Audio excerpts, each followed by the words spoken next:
أعوذ بالله من الشيطان الرجيم. بسم الله الرحمن الرحيم. الحمد لله رب العالمين الرحمن الرحيم مالك يوم الدين. إياك نعبد وإياك نستعين. اهدنا الصراط المستقيم صراط الذين أنعمت عليهم غير المغضوب عليهم ولا الضالين.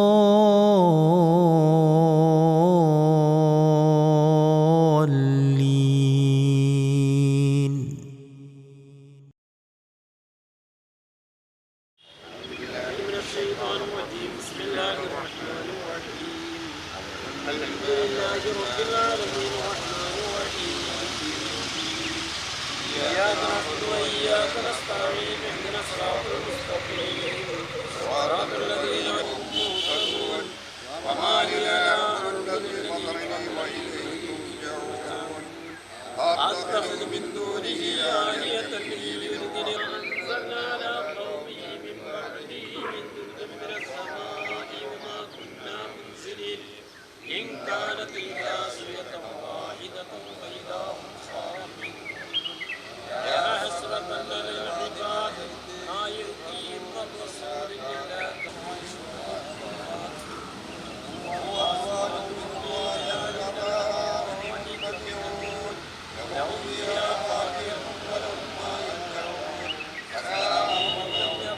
إلا بني آدم لا تعبدوا الشيطان إنه لكم عدو اليوم نختم على أفواههم وتكلمنا أيديهم ونشهد فلا ينطقون وما علمناه الشعر ما ينطق إلا لكان القرآن به لينذر من كان حيا ويعيد القول على الكافرين.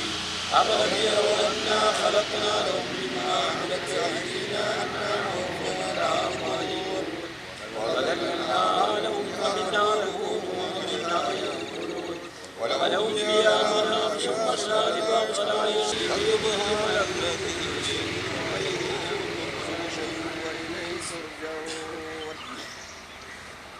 بسم الله الرحمن الرحيم. قل هو الله أحد الله الصمد لم يلد ولم يولد ولم يكن له كفوا أحد. بسم الله الرحمن الرحيم. قل هو الله أحد الله الصمد لم يلد ولم يولد. بسم الله الرحمن الرحيم. قل أعوذ برب الفلق من شر ما خلق ومن شر غاسق إذا وقب ومن شر النفاثات في العقد ومن شر حاسد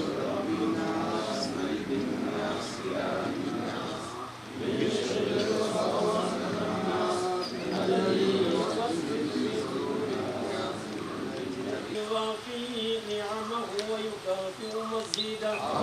يا ربنا لك الحمد كما ينبغي لجلال وجهك وعظيم سلطانك الأبصار وضيائها وعلى آله وصحبه وسلم. اللهم صل وسلم وبارك على رسولك سيدنا محمد صلاة تنجينا بها من جميع الأسقام والآفات وتطهرنا بها من جميع الأسقام والآفات وتطهرنا بها من جميع السيئات وتغفر لنا بها جميع الخطيئات وتقضي لنا بها جميع وإخواننا وأخواتنا كلهم عامة. اللهم اجعل قبورنا وقبورهم روضة من رياض الجنة. يا الله അതിന്റെ മിസ്ല സവാബ് ഞങ്ങളുടെ നേതാവ് അഷ്റഫുൽ ഖൽഖ് റസൂലുള്ളാഹി സ്വല്ലല്ലാഹു അലൈഹി വസല്ലം തങ്ങളുടെ ഹളറത്തിലേക്ക് എത്തിക്കണേ അല്ലാഹ്. മറ്റുള്ള അമ്പിയാക്കൾ ഔലിയാക്കൾ സ്വാലിഹീങ്ങൾ ശുഹദാക്കൾ സിദ്ദീഖീങ്ങൾ എല്ലാവരുടെ ഹളറത്തിലേക്കും എത്തിക്കണേ അല്ലാഹ്. അർഹമുർ-റാഹിമീനായ മൽക്കുൽ ജബ്ബാറായ അല്ലാഹു അവിടെ ദർജകളൊക്കെ നീ ഏറ്റിക്കൊടുക്കണേ അല്ലാഹ്. അവിടുത്തെ മദദും ഹിമായത്തും നുസ്റത്തും നമുക്കും നമ്മോട് ബന്ധപ്പെട്ട എല്ലാവർക്കും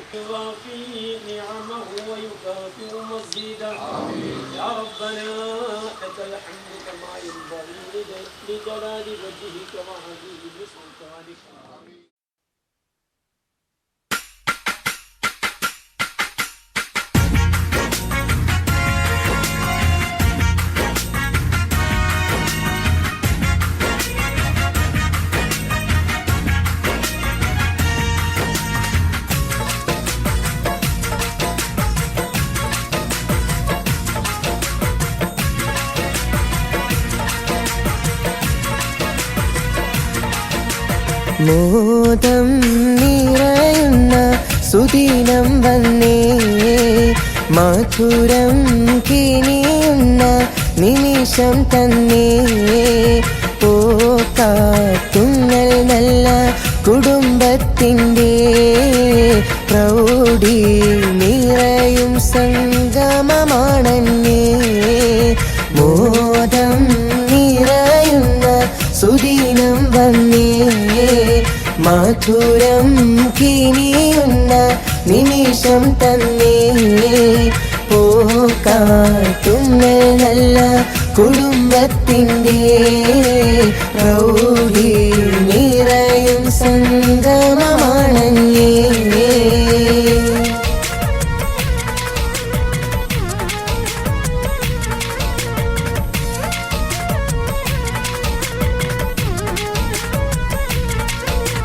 ചുരുതി നിറഞ്ഞ കുടുംബം തന്നെ ശൂരീധരേറെ പിറന്നു വന്നി, ദേശങ്ങളേറെ നിറഞ്ഞു നിന്നെ, കരമിൽ പലേ രംഗം വാണിടുന്നേ. ചുരുതി നിറഞ്ഞ കുടുംബം തന്നെ ശൂരീധരേറെ പിറന്നു വന്നി, ദേശങ്ങളേറെ നിറഞ്ഞു നിന്നെ, കരമിൽ പലേ രംഗം വാണിടുന്നേ.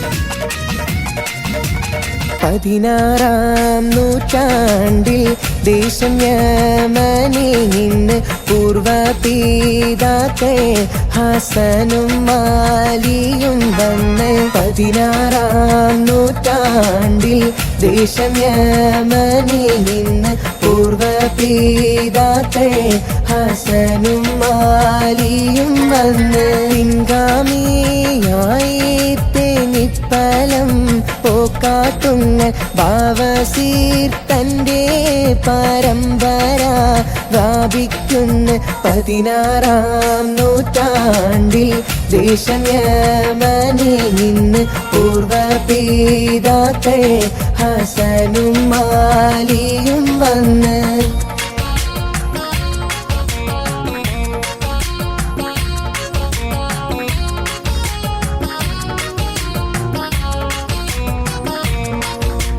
പൂരി തേങ്ങി പലത്തിൽ നിന്നേറെ ദേശം തന്നെ പരന്നല്ലോ മലനാട്ടിലാകയും. പൂക്കാട്ടും പൂക്കാടും പിന്നെ പൂക്കയിൽ പൂക്കോമും പല പേരിൽ അറിഞ്ഞു നടാകയും. പൂരി തേങ്ങി പലത്തിൽ നിന്നേറെ ദേശം തന്നെ പരന്നല്ലോ മലനാട്ടിലാകയും. പൂക്കാട്ടും പൂക്കാടും പിന്നെ പൂക്കയിൽ പൂക്കോമും പല പേരിൽ അറിഞ്ഞു നടാകയും.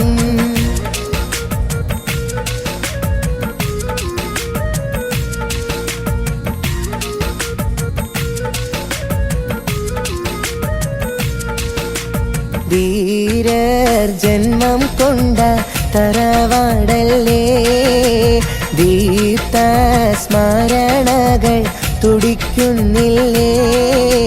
നാടിൻ വിമോചന പടയിൽ നിണ്ട് വീരം പൊരുതിയ ചരിതമുണ്ട്.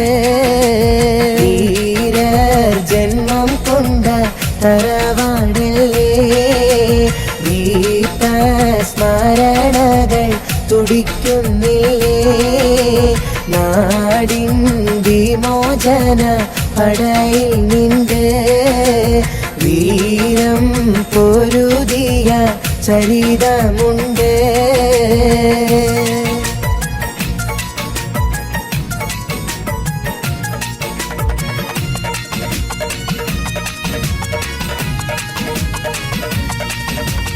ഏറെ പ്രശസ്തമി തറവാട് പുകളേറി ചരിത്രത്തിൻ പൊന്നേട് ജീവിത വഴിയതിലൊരുപാട് പിറർ ജന്മമെടുത്ത മലർമേട് നാടിനെ പൊരുതിയ പ്രപിതാക്കൾ അവർ മാതൃക കാട്ടിയ പൊൻപൂക്കൾ അന്ന് കൊളുത്തിയ തിരുനാളം ഞങ്ങൾ കാത്തിടുമല്ലോ കിയാമോളം إلى حضرة سائر أهل الخير كلهم أجمعين الفاتحة أعوذ بالله من الشيطان الرجيم بسم الله الرحمن الرحيم الحمد لله رب العالمين الرحمن الرحيم مالك يوم الدين إياك نعبد وإياك نستعين اهدنا الصراط المستقيم صراط الذين أنعمت عليهم غير المغضوب عليهم ولا الضالين آمين بسم الله الرحمن الرحيم قل هو الله من شر الوسواس الخناس الذي يوسوس في صدور الناس من الجنة والناس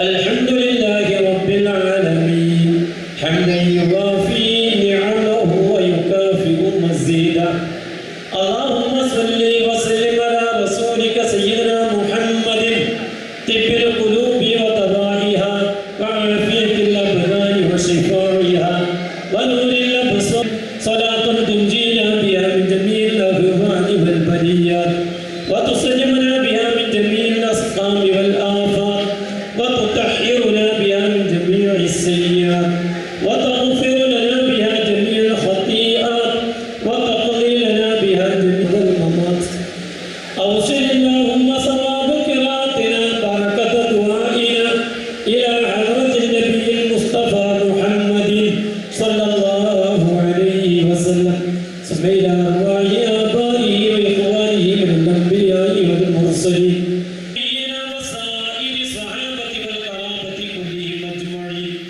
اللهم صل إلى أرواح الأولياء والعلماء والشهداء والصديقين والصالحين أينما كانوا من مشارق الأرض إلى مغاربها ذكرهم أنثى كلهم أجمعين اللهم زد لهم شرفا على شرفهم وفضلا على فضلهم وكرامة على كراماتهم اللهم أمدنا بمددهم اللهم അവർക്ക് നീ തൗഫീഖ് നൽകണേ അല്ലാഹ് നീ തൗഫീഖ് നൽകണേ അല്ലാഹ് അല്ലാഹുവേ പല വിധേനയും ഇതിനു വേണ്ടി സഹായിച്ചവരുണ്ട് സഹകരിച്ചവരുണ്ട് സാമ്പത്തികമായി ശാരീരികമായി ഒക്കെ സഹായിച്ചവരും സഹകരിച്ചവരുമുണ്ട് അതിനൊക്കെയും പ്രതിഫലം അല്ലാഹുവേ മരണപ്പെട്ടു അവരുടെ ഖബറിലേക്ക് എത്തിച്ച് അവരുടെ ഖബറിനെ നീ സന്തോഷത്തിലാക്കണേ അല്ലാഹ് റാഹത്തിലാക്കണേ അല്ലാഹ് ഇന്നക അൻത സമീഉൽ അലീം വതുബ് അലൈനാ ഇന്നക അൻത തവ്വാബുർ റഹീം ആമീൻ ബിറഹ്മതിക യാ അർഹമർ റഹീമീൻ വസല്ലല്ലാഹു തആല വസല്ലമ അലാ ഖൈരി ഖൽഖി സയ്യിദനാ മുഹമ്മദ് വഅലിഹി വസഹ്ബിഹി അജ്മഈൻ സുബ്ഹാന റബ്ബിക റബ്ബിൽ ഇസ്സതി അമ്മാ യസിഫൂൻ വസലാമുൻ അലൽ മുർസലീൻ വൽഹംദുലില്ലാഹി സ്വാഗതം ആശംസിക്കുകയാണ്. അടുത്തതായി സ്വാഗത സംഘം കൺവീനർ ഹബീബ് റഹ്മാനെ വളരെ സ്നേഹത്തോടെ ക്ഷണിക്കുന്നു.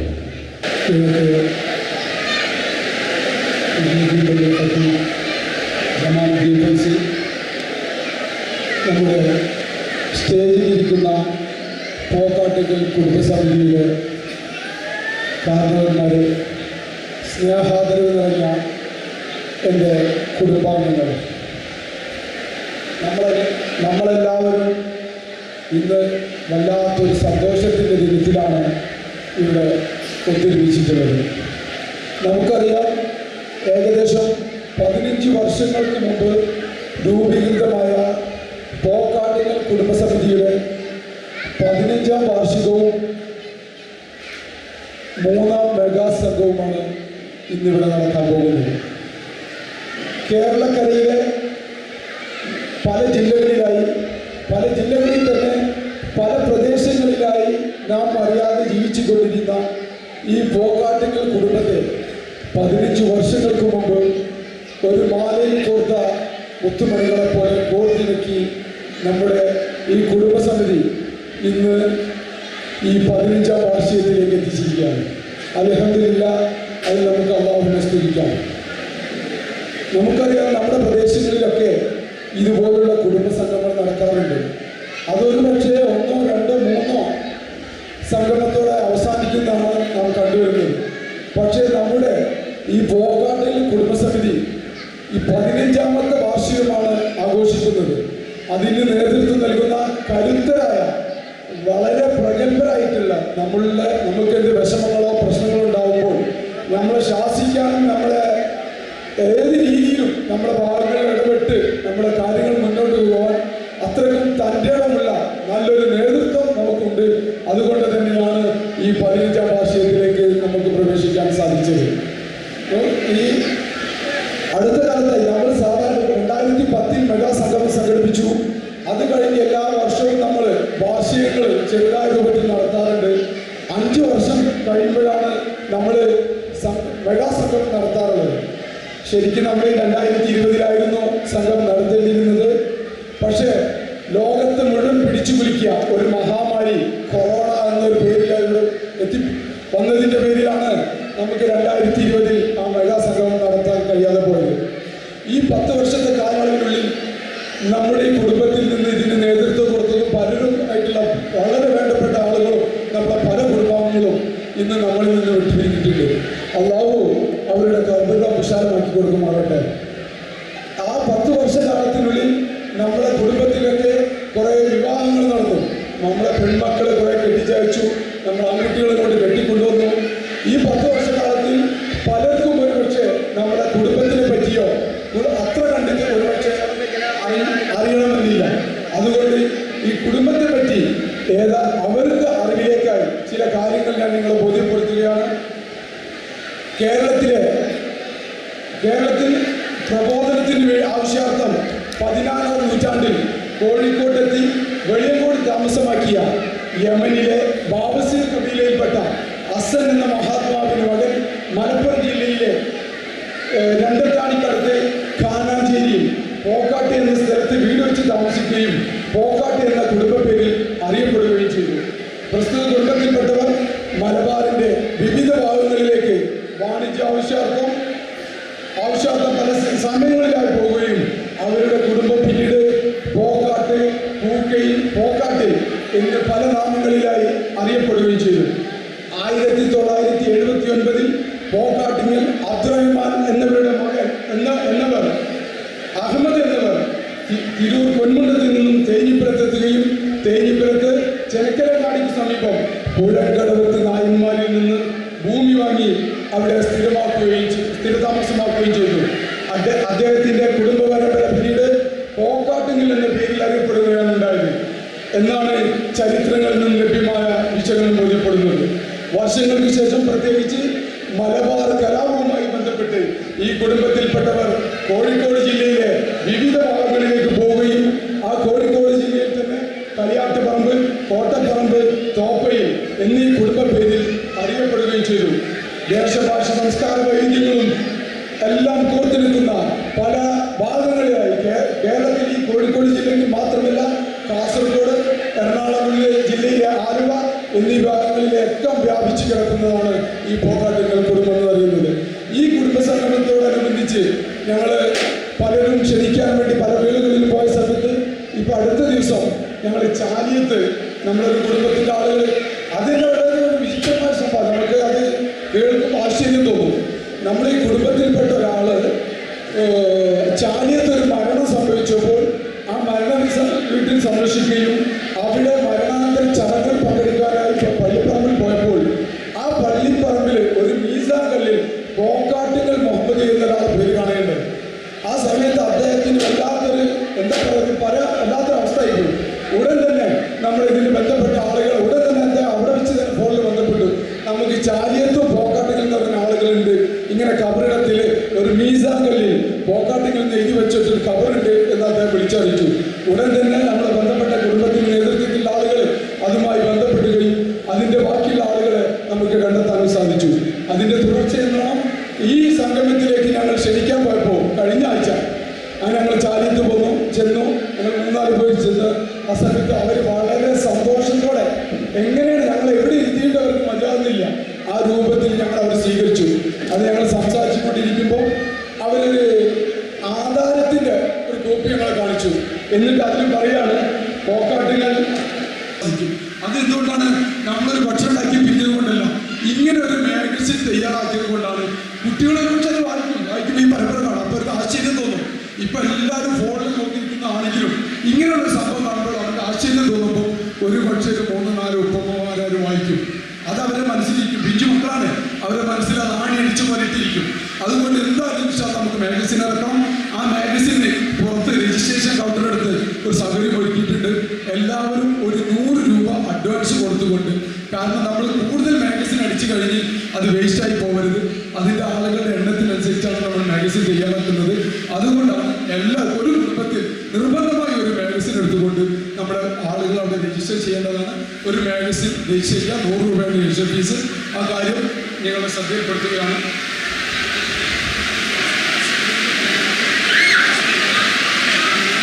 ഒരുപക്ഷെ നമ്മൾ മുൻകൂട്ടി വാട്സപ്പിലൂടെ മറ്റും അറിയിക്കാത്തത് കൊണ്ട് ഇനി 100 രൂപ ഇല്ല എന്നുള്ളവരും മാറി നിൽക്കരുത്. അവരുടെ പേരും ഫോൺ നമ്പറും അവിടെ കൊടുത്ത് രജിസ്റ്റർ ചെയ്യാമെന്ന് അറിയിക്കുകയാണ്. ഇപ്പോൾ തന്നെ നമ്മൾ തുടങ്ങേണ്ട സമയം അതിക്രമിച്ചിട്ടുണ്ട്. അതുകൊണ്ട്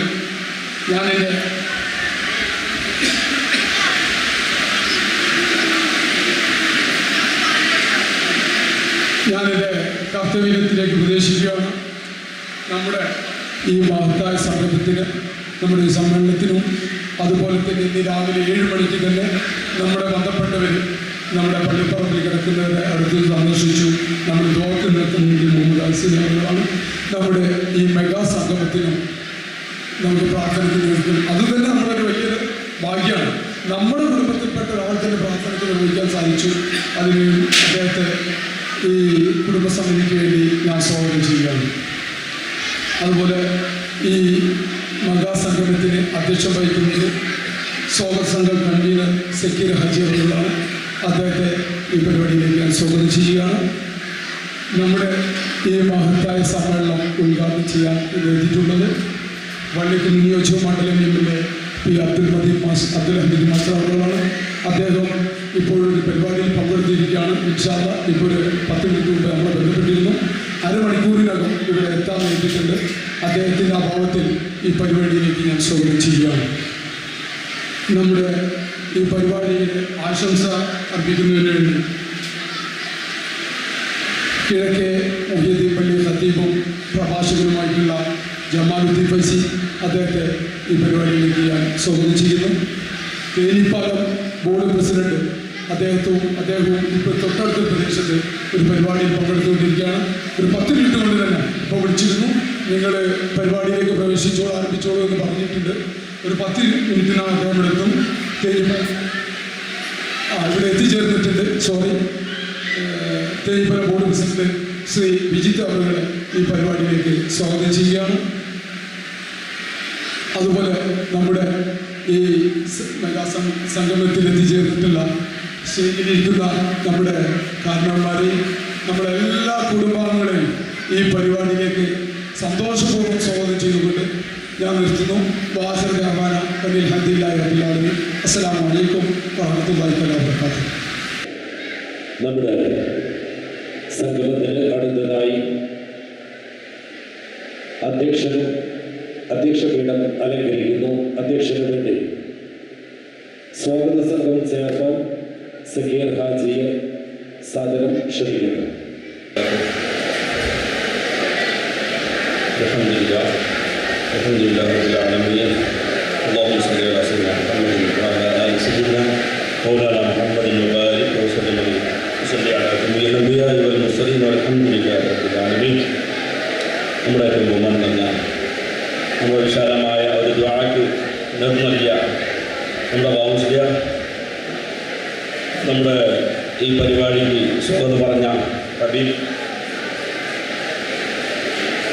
നമ്മുടെ ഈ പരിപാടിയിൽ ഉദ്ഘാടനം ചെയ്യാൻ എത്തുമെന്ന് പറഞ്ഞ നമ്മുടെ MLA, അതുപോലെ തന്നെ നമ്മുടെ പഞ്ചായത്ത് പ്രസിഡന്റ്, അതുപോലെ തന്നെ നമ്മുടെ പോപ്പാട്ടുകൾ കുടുംബത്തിൻ്റെ പ്രസിഡന്റ് KPM കുഞ്ഞിക്ക, അതുപോലെ നമ്മുടെ സെക്രട്ടറി,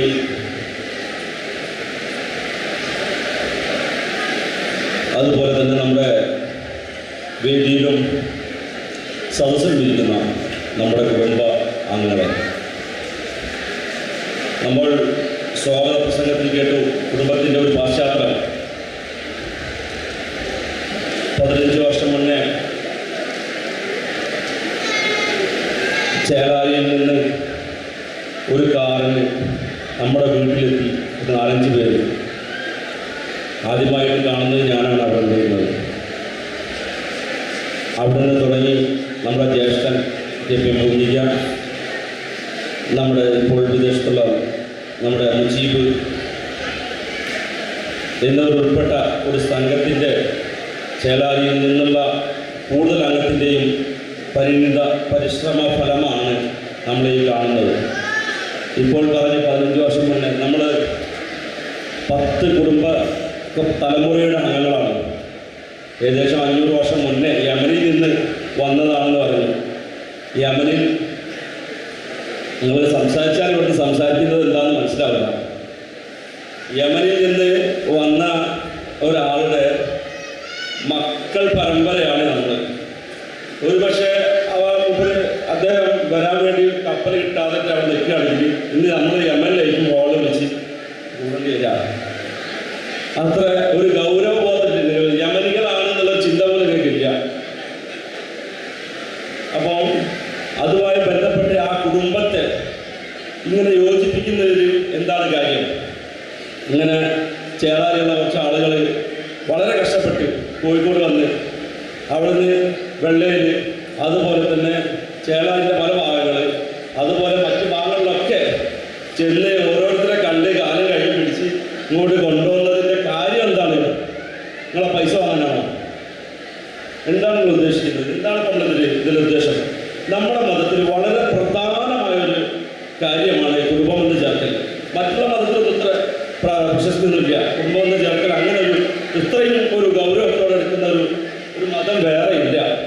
അത് നമ്മൾ അത്യാവശ്യമായിട്ട് മനസ്സിലാക്കേണ്ട ഒരു കാര്യമാണ്. കുടുംബമെന്ന് ചേർക്കൽ വളരെ വളരെ വളരെ പുണ്യമുള്ളൊരു കാര്യമാണ്. ഇബ്നു മസ്ഊദ് റളിയല്ലാഹു അൻഹുവിൻ്റെ കഥയാണ് ഓർമ്മ വരുന്നത്. അബ്ദുല്ലാഹി ഇബ്നു മസ്ഊദ് റളിയല്ലാഹു അൻഹു എന്തെങ്കിലും ഒരു കാര്യത്തിന് സദസ്സിൽ ഇരിക്കുന്നാൽ അപ്പോൾ സഹാബത്ത് പറയാമോ എന്തോ കാര്യമുണ്ടല്ലോ, അള്ളാഹുവിൻ്റെ റസൂലിന് വഹി വന്ന് പറഞ്ഞാൽ ഇബ്നു മസ്ഊദ് റളിയല്ലാഹു അൻഹു എഴുതിയിരിക്കും. കാരണം ശബ്ദത്തിൽ വളരെ ഉച്ചമുള്ള ഒരാളാണ് ഇബ്നു മസ്ഊദ് റളിയല്ലാഹു അൻഹു. അന്ന് ഇതേമാതിരി എക്കോ സൗണ്ടുകളൊന്നും സൗണ്ട് സിസ്റ്റം ഒന്നും ഇല്ലല്ലോ. അപ്പോൾ ഇബ്നു മസ്ഊദ് റളിയല്ലാഹു അൻഹു എഴുതിയിരുന്നപ്പോൾ ആളുകളൊക്കെ ആശ്ചര്യത്തിൽ നോക്കി എന്താണ്. അപ്പോൾ പറഞ്ഞത് എന്താണെന്ന് വെച്ചാൽ കുടുംബബന്ധം വിച്ഛേദിച്ച ഒരാൾ സദസ്സിലുണ്ട്. അതുകൊണ്ട് റഹ്മത്തിൻ്റെ മലായികത്ത് നിങ്ങൾ പള്ളിയിലേക്ക് പ്രവേശിക്കുന്നില്ല. അതുകൊണ്ട് അദ്ദേഹം ഇവിടുന്ന് എണീറ്റ് പോകണമെന്നാണ്. കുടുംബബന്ധത്തിൻ്റെ ഒരു പ്രത്യേകത, ഒരു നിർബന്ധം ഞാൻ നിങ്ങളോട് അവതരിപ്പിക്കുകയാണ്. ഉടനെ കുറച്ച് കഴിഞ്ഞ ശേഷം അദ്ദേഹം എണീറ്റ് പോയി റഹ്മത്തിൻ്റെ മലായികത്ത് പള്ളിയിലേക്ക് പ്രവേശിച്ചു. അള്ളാഹുവിൻ്റെ റസൂലിൻ്റെ മുഖം വളരെ പ്രസന്നമായി. അതിൻ്റെ ചരിത്രം ബാക്കിയുണ്ട്. ഞാൻ പറയുന്നത് എന്താ വെച്ചാൽ നമ്മുടെ വീട്ടിലും നമ്മുടെ കുടുംബത്തിലും ഒക്കെ പ്രശ്നമുണ്ടാവും. ഇതൊക്കെ അത്യാവശ്യമായ കാര്യം എന്താണെന്നറിയോ? പണമല്ല, വിട്ടുവീഴ്ചയാണ്. വിട്ടുവീഴ്ച ഉണ്ടെങ്കിൽ നമ്മുടെ കാര്യങ്ങൾക്കെല്ലാം എന്ത് പ്രശ്നത്തിനും വിട്ടുവീഴ്ച ഉണ്ടെങ്കിൽ നമുക്ക് എന്താ ചെയ്യാൻ കഴിയും? ഭാര്യ ദേഷ്യം പിടിക്കുമ്പോൾ ഭർത്താവ് ദേഷ്യം പിടിച്ചാൽ അത് അടിച്ചു പിരിയും. അത് ഉറപ്പാണ്. അയൽവാസി ദേഷ്യം പിടിക്കുമ്പോൾ ഇവരും ദേഷ്യം പിടിച്ചാൽ അടിച്ചു പിരിയും. അപ്പോൾ ഒരാൾ ദേഷ്യം പിടിക്കും, മറ്റവനെ തളർത്തി നിൽക്കുക. നമ്മളവർക്ക് സൗമ്യമായ രീതിയിൽ ഇടപാട് പ്രവർത്തിക്കുക. അള്ളാഹുവിൻ്റെ റസൂൽ കൈ കൊടുക്കുമ്പോൾ വരെ ഒന്ന് മുറുക്കി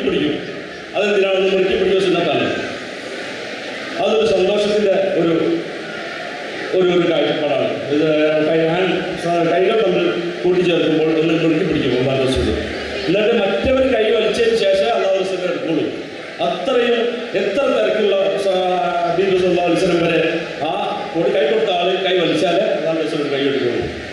അത്രയും ബന്ധത്തിനും വ്യക്തിബന്ധത്തിനും കുടുംബത്തിനും പ്രാധാന്യം നൽകിയ ഒരു മതമാണ് നമ്മുടെ മതം. ഇൻഷാ അല്ലാഹ് നമ്മുടെ പരിപാടികൾ വളരെ വിശാലമാണ്. പല കാര്യങ്ങളും നമ്മൾ ചെയ്യാൻ പോകുന്നുണ്ട്. ഇതിൽ എല്ലാ പരിപാടികളും കഴിഞ്ഞിട്ട് എല്ലാവരും പോകാൻ പാടുള്ളൂ. നമ്മുടെ പ്രധാനപ്പെട്ട നമ്മുടെ മഹല്ലിലെ ഖത്തീബുണ്ട്, അതുപോലെ തന്നെ അതുപോലെ പഞ്ചായത്ത് പ്രസിഡന്റ്, നമ്മുടെ MLA എത്തും, അതുപോലെ തന്നെ ഒരു മോട്ടിവേഷൻ ക്ലാസ്സിനായിട്ട് ഒരാൾ വരാനുണ്ട്. അത് കഴിഞ്ഞിട്ട് നമ്മുടെ കുട്ടികളെ ചെറിയ പരിപാടികളുണ്ട്. അതുപോലെ നമ്മുടെ കുടുംബത്തിലെ പല ആളുകളുണ്ട്, ഡോക്ടേഴ്സ് ആൻഡ് എഞ്ചിനീയേഴ്സ്, അതുപോലെ അതിനേക്കാൾ ഉപരി ഹാഫിളീങ്ങളുണ്ട്, അതുപോലെ തന്നെ അലിമീങ്ങളുണ്ട്. അവരൊക്കെ ഒന്ന് അനുമോദിക്കേണ്ടതുണ്ട്. അതെല്ലാം കഴിഞ്ഞിട്ട് എല്ലാവരും പോകാൻ പാടുള്ളൂ. നിങ്ങൾക്കുള്ള ഭക്ഷണങ്ങൾ, ചായ, എല്ലാ കാര്യങ്ങളും ഏർപ്പാട് ചെയ്തിട്ടുണ്ട്. ഇൻഷാ അല്ലാഹ് നമ്മുടെ പരിപാടികൾ നടക്കേണ്ടതിലേക്ക് ഇനിയും ഒരുപാട് വിശാലമായ കാര്യങ്ങൾ സംസാരിക്കുന്നുണ്ട്. ഇനിയൊന്നും ഒരു ചെറിയ രൂപത്തിലുള്ള ഒരു ഡീറ്റെയിൽസ് നിങ്ങൾക്ക് ഇപ്പോൾ സ്വാഗത പുസ്തകത്തിൽ നിങ്ങൾക്ക് കിട്ടിയിട്ടുണ്ട്. ഇൻഷാ അല്ലാഹ് അടുത്തത് നമ്മുടെ ഈ ആശംസകളൊക്കെ അറിയിക്കാനുള്ള ആളുകളുണ്ട്. ഇൻഷാ അല്ലാഹ് ഈ ഒരു വേളയിൽ ഞാൻ അധികം നീട്ടിക്കൊണ്ട് പോകാതെ നമ്മുടെ ഈ കൂടലും പിരിയലും അല്ലാഹു ഒരു സാലിയായ നമ്മളെ സ്വീകരിക്കുമാറാകട്ടെ. നമ്മുടെ ബന്ധങ്ങൾ അല്ലാഹു നിലനിർത്തുമാറാകട്ടെ. നിങ്ങളുടെ സന്താന പരമ്പരകൾക്ക് ഇതൊരു ഉപകാരപ്രദമാകട്ടെ.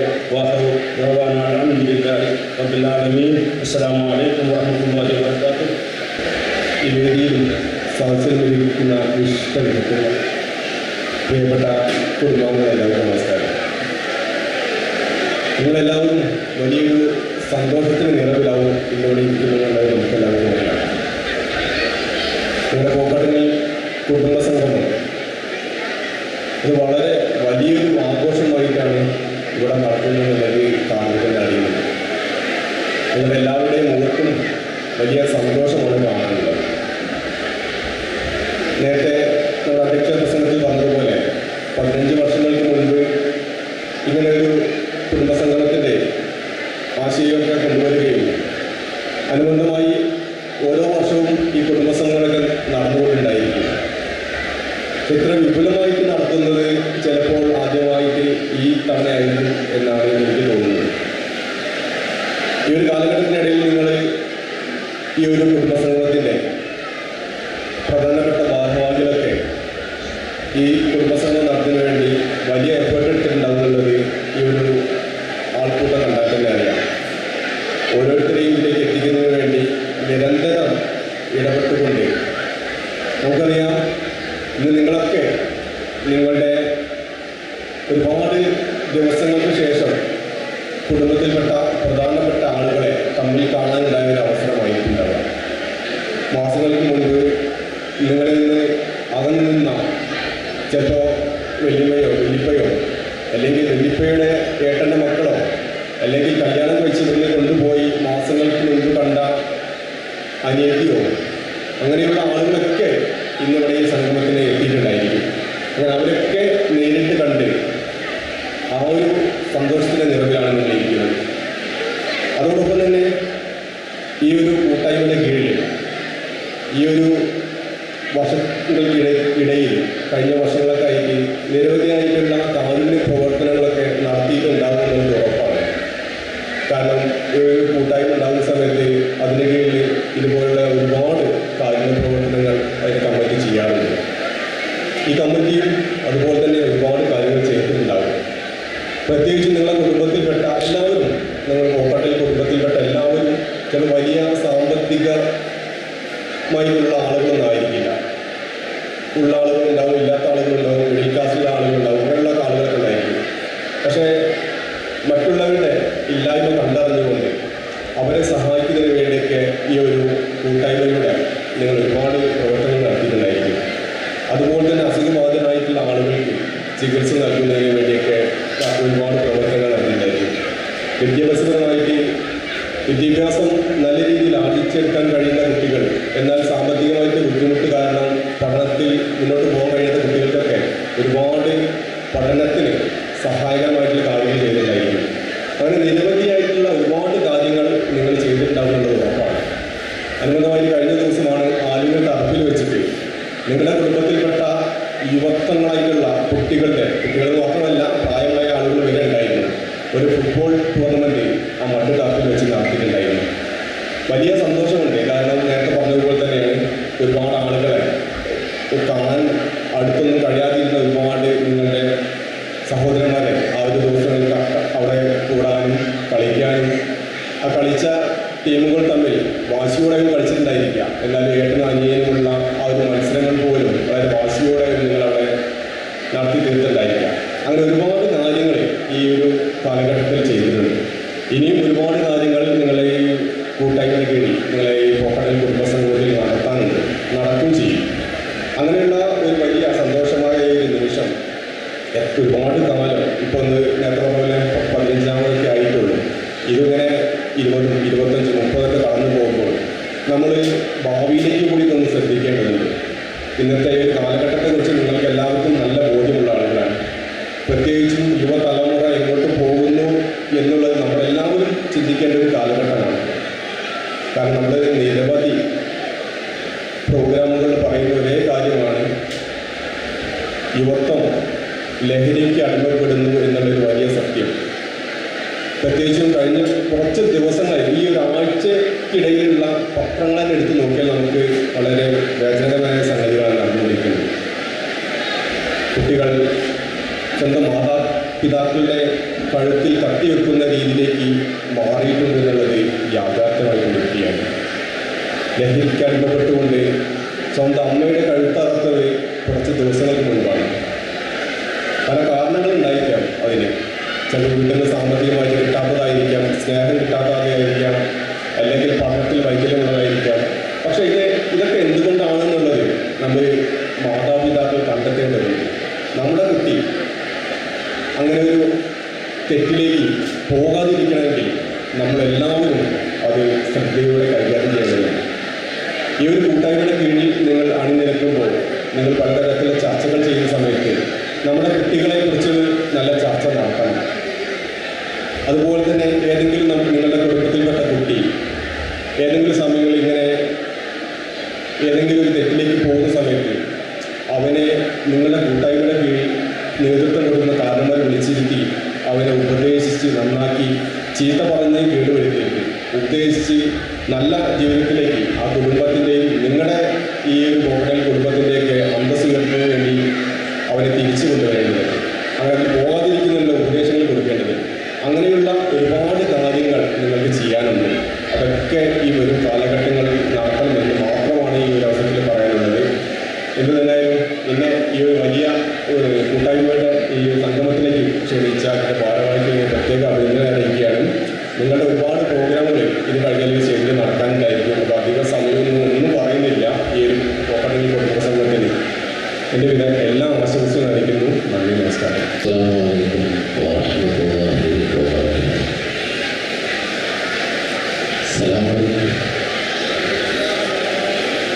ഒന്ന് അച്ചടക്കം പാലിക്കുന്നുണ്ട്. ഒരു മിനിറ്റ്, കുട്ടികളൊക്കെ ഒന്ന് അച്ചടക്കം.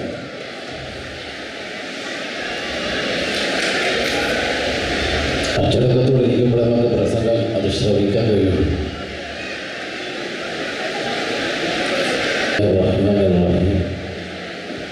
അൽഹംദുലില്ലാഹി റബ്ബിൽ ആലമീൻ. സ്വല്ലല്ലാഹു വസല്ലമ അലൈക യാ സയ്യിദനാ യാ റസൂലല്ലാഹ്. الصلاة والسلام عليك يا سيدنا يا مدينة رسول الله. خذ بأيدينا قلت حيلتنا أدركنا يا رسول الله. ربنا عليك توكلنا وإليك أنبنا وإليك المصير. حسبنا الله ونعم الوكيل، نعم المولى ونعم النصير. ولا حول ولا قوة إلا بالله العلي العظيم. സ്നേഹാദരവ് നിറഞ്ഞ നിരവധി മഹല്ലത്തുകളിൽ നിന്ന്, വിവിധങ്ങളായ ജില്ലകളിൽ നിന്ന് പോക്കാട്ടിങ്ങൾ മെഗാ കുടുംബ സംഗമത്തിൻ്റെ സാക്ഷികളാകാനെത്തിയ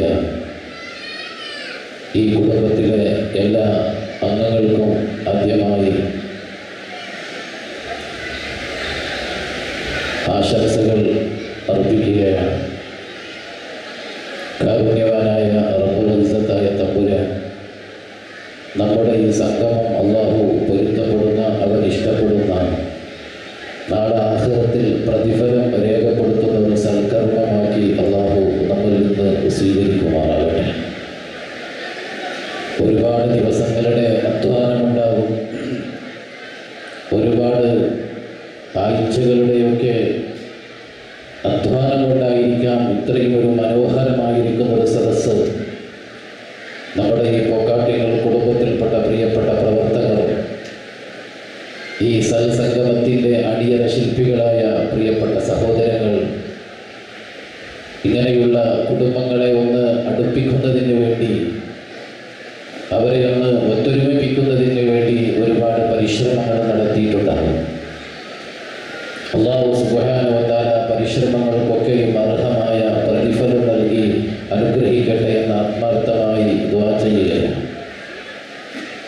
അതേപോലെ തന്നെ ഈ അനുഗ്രഹീതമായിരിക്കുന്ന ഈ മെഗാ സംഗമത്തിൽ നമ്മൾ സാക്ഷികളാകുമ്പോൾ ഇതേപോലെ നമ്മുടെ ഈ സദസ്സിൽ വന്ന് നമ്മോടൊപ്പം ഇരുന്ന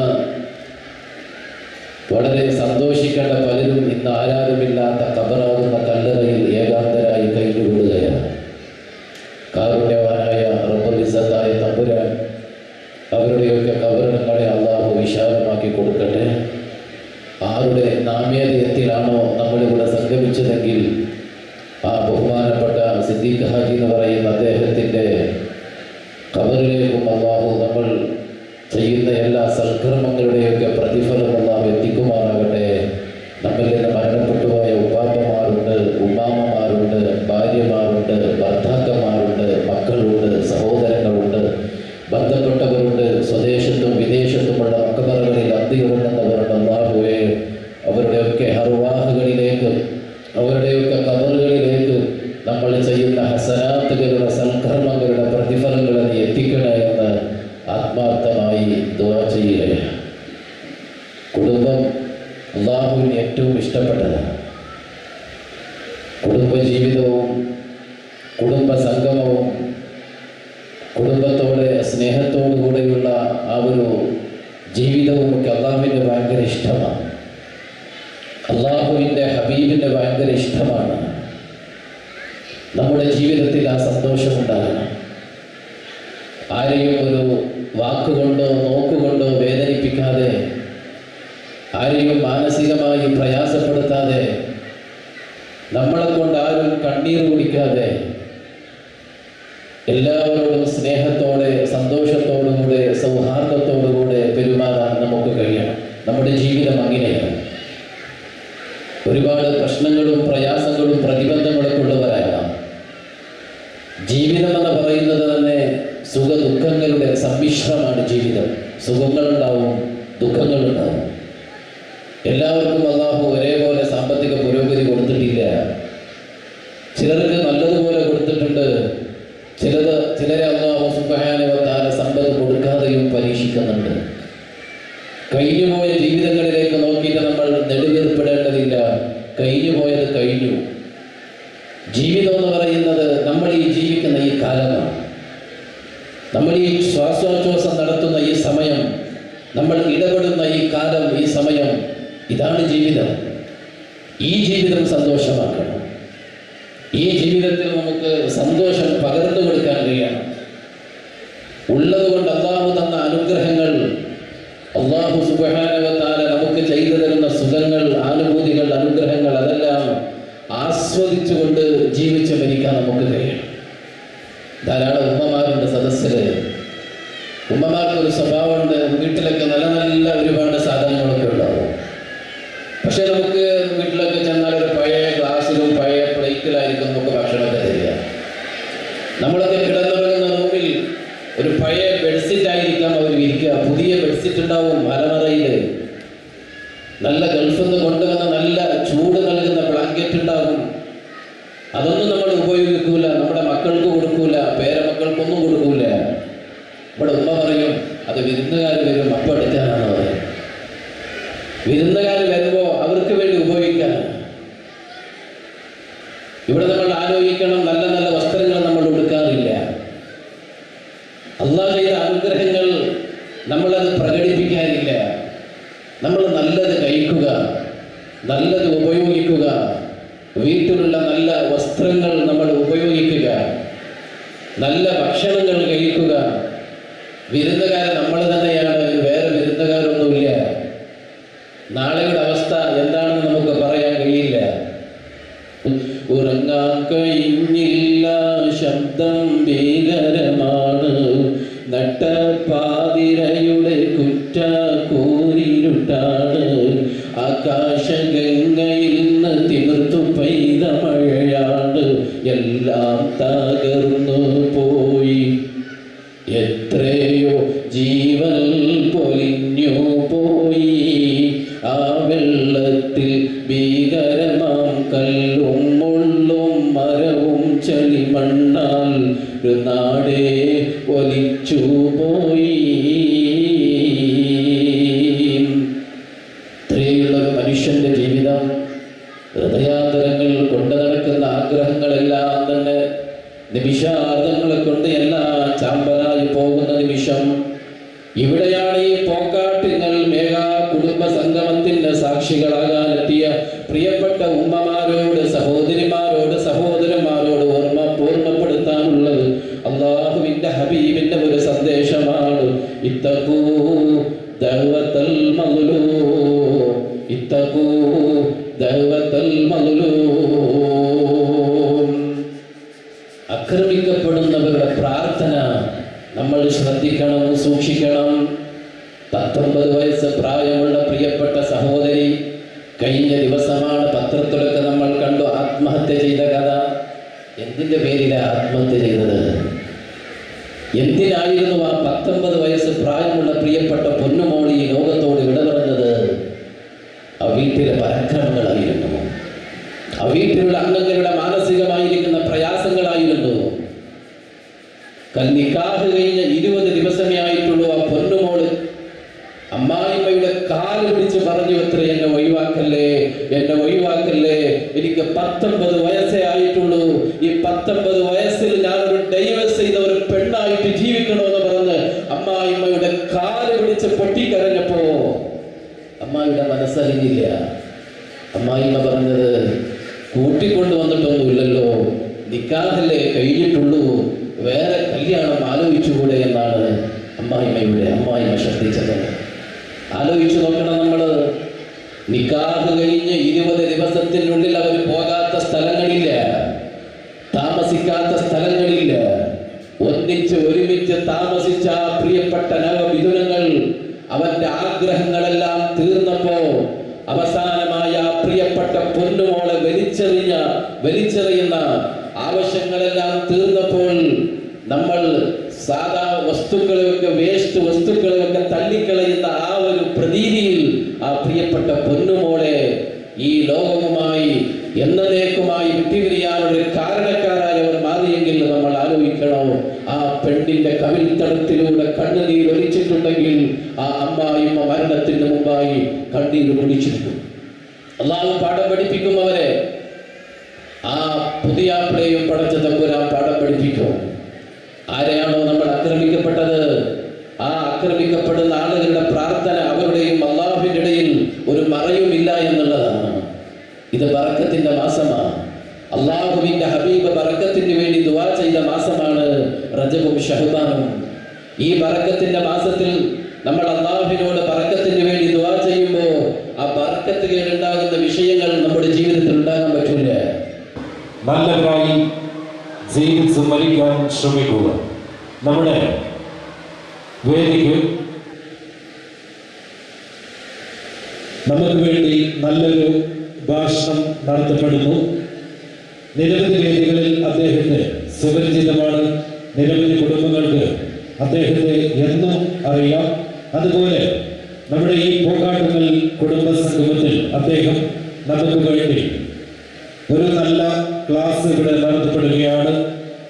കുടുംബം എന്ന വിഷയത്തെ ആസ്പദമാക്കിക്കൊണ്ടാണ് അദ്ദേഹം നമ്മളോട് സംസാരിക്കുന്നത്.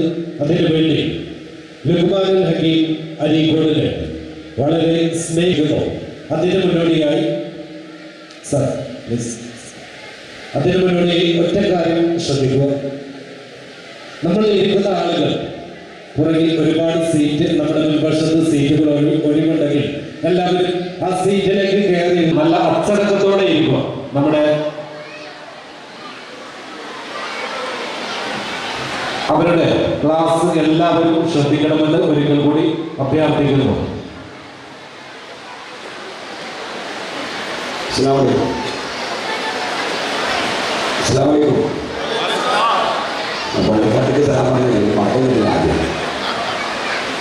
കുടുംബസംഗമൊക്കെ തന്നെയാണ്. കുറേ ഭാഗവും ഒച്ചുപുളിയൊക്കെ ഉണ്ടാവും. ഇതെല്ലാം അതിൻ്റെ ഇടയ്ക്ക് ഓക്കെ ഒരു കുടുംബസംഗമമാവുമ്പോൾ ഒരുപാട് കാര്യങ്ങൾ ഇവിടെ നമ്മുടെ ഉസ്താദ് വിശദീകരിച്ച് വളരെ കൃത്യമായി അത്തരത്തിൽ ആധികാരികമായി സംസാരിക്കുന്ന ആളല്ല ഞാൻ. അപ്പോൾ അത്തരത്തിലുള്ള കാര്യങ്ങളൊക്കെ നിങ്ങൾക്ക് ധാരാളം അറിയാം, നമ്മളെപ്പോഴും സംസാരിക്കാറുണ്ട്. പക്ഷേ ഇന്ന് കുടുംബസംഗമങ്ങൾ എന്ന് പറഞ്ഞാൽ നമ്മുടെ നിർബന്ധപൂർവ്വം കരുതിക്കൂട്ടി ചേരേണ്ട ഒന്നായി. മുമ്പ് അങ്ങനെയല്ല. മുമ്പ് കുടുംബത്തിൽ കല്യാണം ഉണ്ടായാൽ തന്നെ കുടുംബസംഗമാണ്. അത് ഒരു ദിവസമല്ല, 4-5 ദിവസം ഉണ്ടാവും. ഒരാഴ്ച മുമ്പ് തന്നെ അളിയന്മാരും മൂത്തന്മാരും എല്ലാം കൂടി വരും.